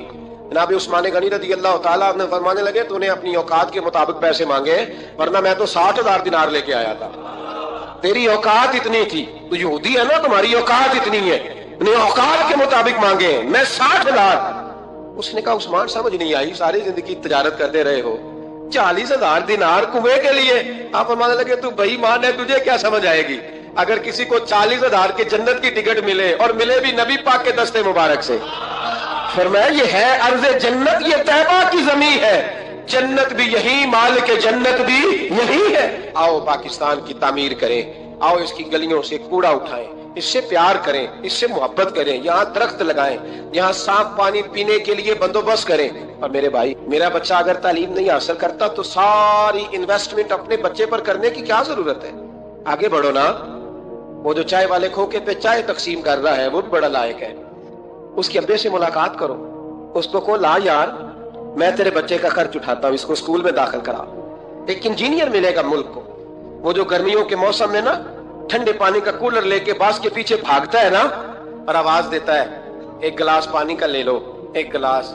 कोई बड़ा ज़हीन बच्चा होता है, बड़ा ज़हीन होता है, उसकी माँ को भी बड़ा चाव होता है ये अफसर बन जाए, उसके पास पैसे नहीं होते, वो गरीब का बच्चा है। उसको बुलाओ ना, उसको कहो बेटे आ। कभी कभी किसी चौक में किसी ठेले वाली दुकान पे ब्रेक लगती है ना गाड़ी की, तो छोटे छोटे बच्चे दौड़ के आते हैं, कहते हैं हमारी दुकान से सौदा खरीदो, इनमें बड़ा टैलेंट होता है, बड़े ज़हीन होते हैं। लेकिन ना ये अमीर के बच्चे होते हैं, ना पीर के होते हैं, ना वजीर के होते हैं, इन पर कोई इन्वेस्टमेंट नहीं करता। आओ आज इरादा करें कि हम, जरूरी तो नहीं कि मेरा बच्चा ही पढ़े, अगर मेरा नहीं पढ़ता तो मैं किसी के बच्चे को किताबें खरीद के दे दूं, मैं किसी के बच्चे पर थोड़ी मेहनत करूं। आओ मैं तुम्हें फिर ले चलूं मदीने की गली में, मेरे मुस्तफा करीम सल्लल्लाहु ताला। हुजूर गुजर रहे, दिन था ईद का, ईद के दिन हुजूर गुजर रहे थे और नबी पाक ने गोद में इमाम हसन हुसैन को बिठाया है, घोड़े पे हुजूर जा रहे हैं। रस्ते में एक बच्चे को रोते हुए देख लिया, मेरे महबूब ने घोड़ा रोका। 10,000 से आबा ईदगाह में ईद की नमाज के लिए मुंतजिर थे। हुजूर नीचे उतरे, बेटे रोते क्यों हो?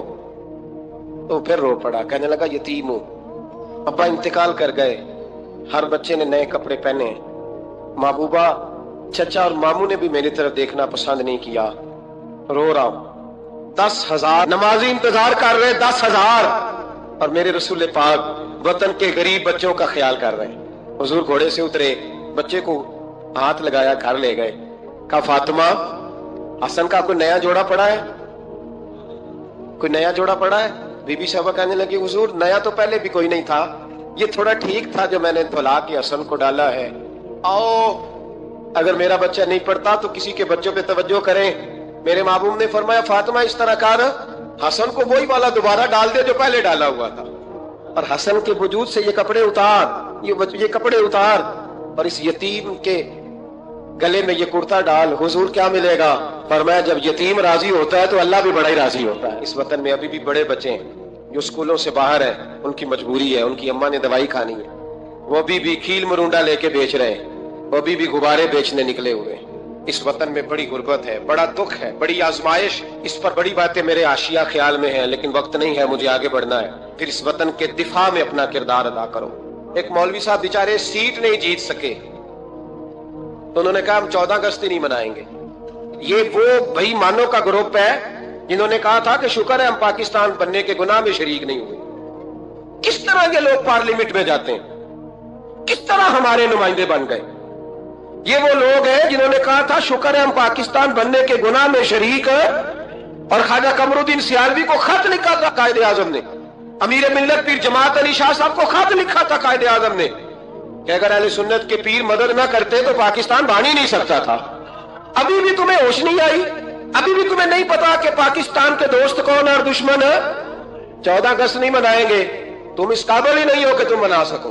तुम्हारे तो जराने अभी भी बाहर है, इनका ये वतन नहीं है। ये कहते हैं अगर इस वतन में हमें कुर्सियां दोगे तो हम वतन के दोस्त हैं, वरना हम वतन के दोस्त। अल्लाह की इज्जत की कसम, हमारे मशाइख ने कभी कुर्सी नहीं मांगी, लेकिन इस वतन में जितना किरदार अहले सुन्नत के बुजुर्गों ने अदा किया है कोई दूसरा कर ही नहीं सकता।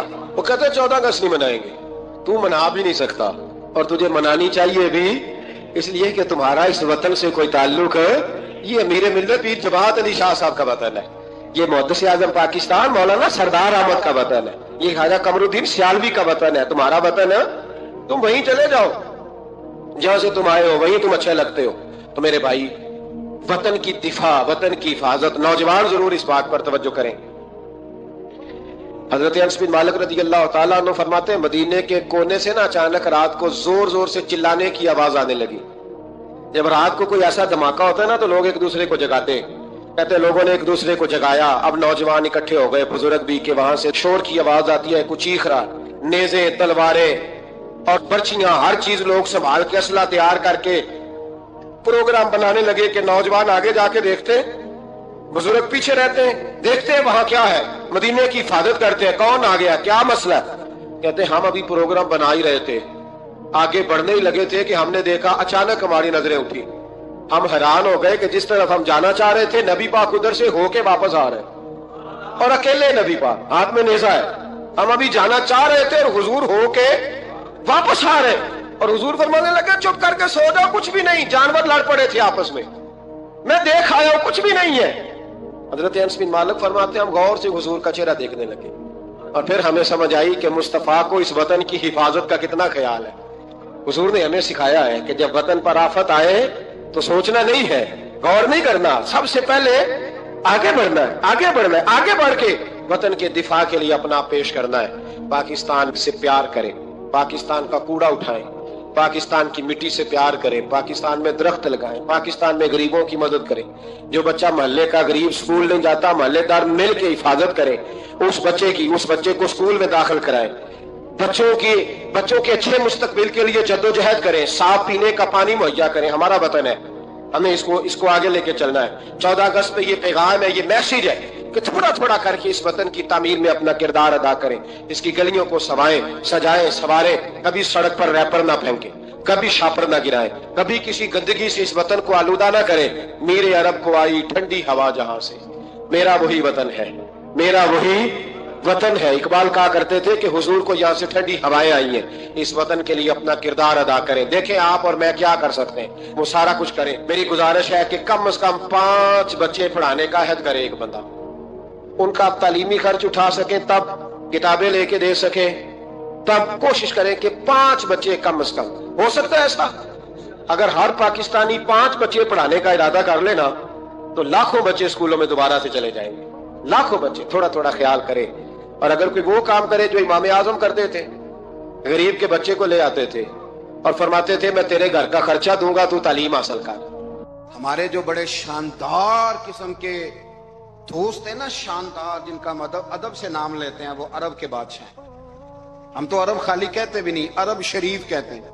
उन्होंने पता क्या किया है, उन्होंने इस तरह किया है कि जो कश्मीरियों का कातिल था ना, उसके गले में मेडल डाल दिया है। तो यही काम वो करते रहते। उन्होंने पहले उन्हें बुला के मंदिर भी बनवाए थे, हमें कोई शिकवा नहीं, उनकी जमीन है, अल्लाह ताला तौफीक अता करने वाला है।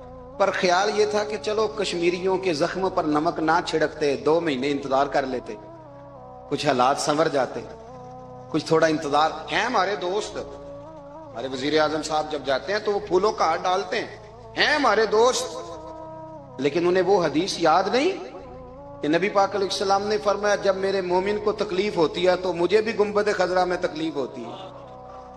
उन्हें ना कश्मीरियों का खून याद नहीं आया, उन्हें बुरहान वानी की कटी हुई लाश याद नहीं आई, उन्हें 30,000 बेवा औरतें 30,000 बेवा औरतें याद नहीं आई, 30,000 बेवा औरतें जिनके सुहाग उजड़ गए, और उन्हें 1.25 लाख यतीम बच्चा याद नहीं आया जो यतीमी की जिंदगी गुजार रहा है, और इसके बावजूद बहुत बड़े जिम्मेदार है वो। मुझे पढ़ लेने दो आज अहमद फराज का शेर। वो हमारे मकतब कोई ऐसा नहीं कि वो मौलवी था, वो गैर जानबदार था, पर मुझे आज पढ़ लेने दो उसका शेर। एक कलेजे का दर्द है, पढ़ लेने दो।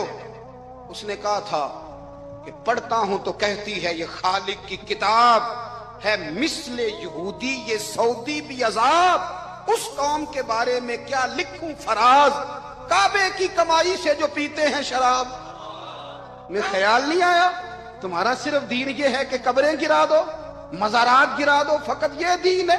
कोई नबी पाक के रोजे की तरफ मुंह करे तो उसे मुशरिक कहो, ये दीन है। इसका नाम मजहब रखा है तुमने। मजहब तो इसका नाम है कि जो रसूलुल्लाह का नाम लेने वाला है वो हमारा यार है, और जो नबी पाक का नाम लेने वाला नहीं, हमारा उससे कोई ताल्लुक है। ये दीन है। कश्मीरियों की लाशें नजर नहीं आती, उनका खून बह रहा है, तबाही उतर रही है, और तुम कातिल को गोल्ड मेडल पहना रहे हो। और दर्स और याद रखना, जब मुसलमानों की बच्चियां रौंदी जाती हो ना तो फिर इस्लाम अमन का दर्स नहीं देता, फिर इस्लाम जिहाद की बात करता है, फिर इस्लाम जिहाद की बात करता है, जिहाद की। वो कौमें गैरतमंद नहीं होती कि जिनके घरों में आग लगी हो और वो गैरों को हार पहनाती फिरे। अल्लाह का कुछ खौफ करो। जिंदगी मुख्तसर है। दुबई में पता नहीं कितने में हुक्मरान रहे और फिर वो कितने दुनिया से चले गए, कितने रहे और कितने चले गए। खुदा रहा कुछ, खुदा तुमसे अच्छे तो वो न्यूयॉर्क के राइटर है जो कम से कम अपने कालमों में कश्मीर की बात करते हैं। तुमसे अच्छा बरतानिया का वो शख्स है जो कम से कम BBC लंदन पे रिपोर्ट जारी करता है तो कहता है कश्मीर पे जुल्म हो रहा है। तुमसे तो वो अच्छे रह गए। तुमने बात करना तो दूर की बात, तुमने दुश्मनों के गले में हार पहनाने शुरू कर दिए। कल जब पूछेंगे बुला के तुमको अपने सामने, क्या जवाब जुर्म दोगे तुम खुदा के सामने। बड़ी तकलीफ हुई, बड़ी तकलीफ हुई। वो ना मंसूर हल्लाज को फांसी दी जा रही थी तो हज़रत जुनैद बगदादी भी आके देखने लगे। तो मंसूर हल्लाज कहने लगे बाबा सारा जमाना देखे पर तू तो ना देख, सारा जमाना तमाशा देखे इन्हें तो पता कोई नहीं ना, तो तू तो ना देख। अरब शरीफ वालों, ट्रंप उसे इनाम देता तो तकलीफ कोई नहीं थी, मलका विक्टोरिया उसे इनाम देती तो तकलीफ कोई नहीं थी, पर तुम तो ना ऐसा करते। तुम तो अपने थे, तुम तो कलमा गो थे, तुम तो ये जुल्म ना करते, तुम तो ये हरकत ना करते। मैं कहता हूं ठहर ही जाते। जाना नहीं दुनिया से, अल्लाह के हुजूर हाजिर नहीं होना। जब रसूलुल्लाह कब्र में आएंगे तो क्या जवाब दोगे। खुदारा हुजूर ने फरमाया था गुनाह रोक नहीं सकते तो दिल में ही बुरा जान लो। जालिका दाफुल ईमान, ये कमजोर ईमान है, कम से कम इतनी हद तक तो आ जाओ दुश्मन से गले तो ना मिलो। खुदारा समझे हमारा पहला तारुफ ये है कि हम रसूलुल्लाह के गुलाम हैं। इकबाल ने कहा था वतन का बुत ना बनाना, वतन को बुत ना बनाना। इकबाल कहने लगे इन ताजा खुदाओं में बड़ा सबसे वतन है, जो पैरहन इसका है वो मजहब का कफन है। इसलिए कि बाजू तेरा तौहीद की कुव्वत से कवी है, इस्लाम तेरा देश है, इस्लाम तेरा देश है। क्योंकि तू मुस्तफवी है।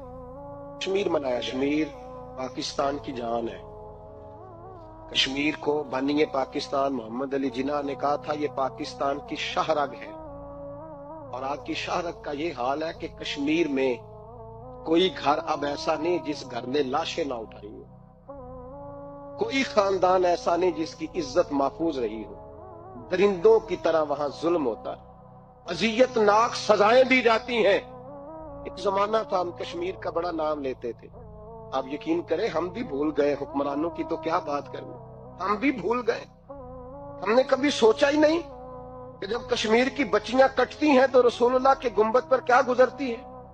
हमने कभी सोचा ही नहीं कि जब वो औरतें आवाज दे के पुकारती हैं कि कोई सलाहुद्दीन अयूबी है, कोई मोहम्मद बिन कासिम है, आज के इस मीडिया के जदीद जमाने में भी कश्मीरियों को गाजर की तरह काटा जाता है, उन्हें सताया जाता है। किधर है पूरी दुनिया में वो जो ह्यूमन राइट्स की बात करते हैं, वो जो कहते हैं कि मुसलमान और पाकिस्तान में माज़अल्लाह हुकूक जाया होते हैं, वो आलमी एजेंसियां किधर हैं? बोले ना।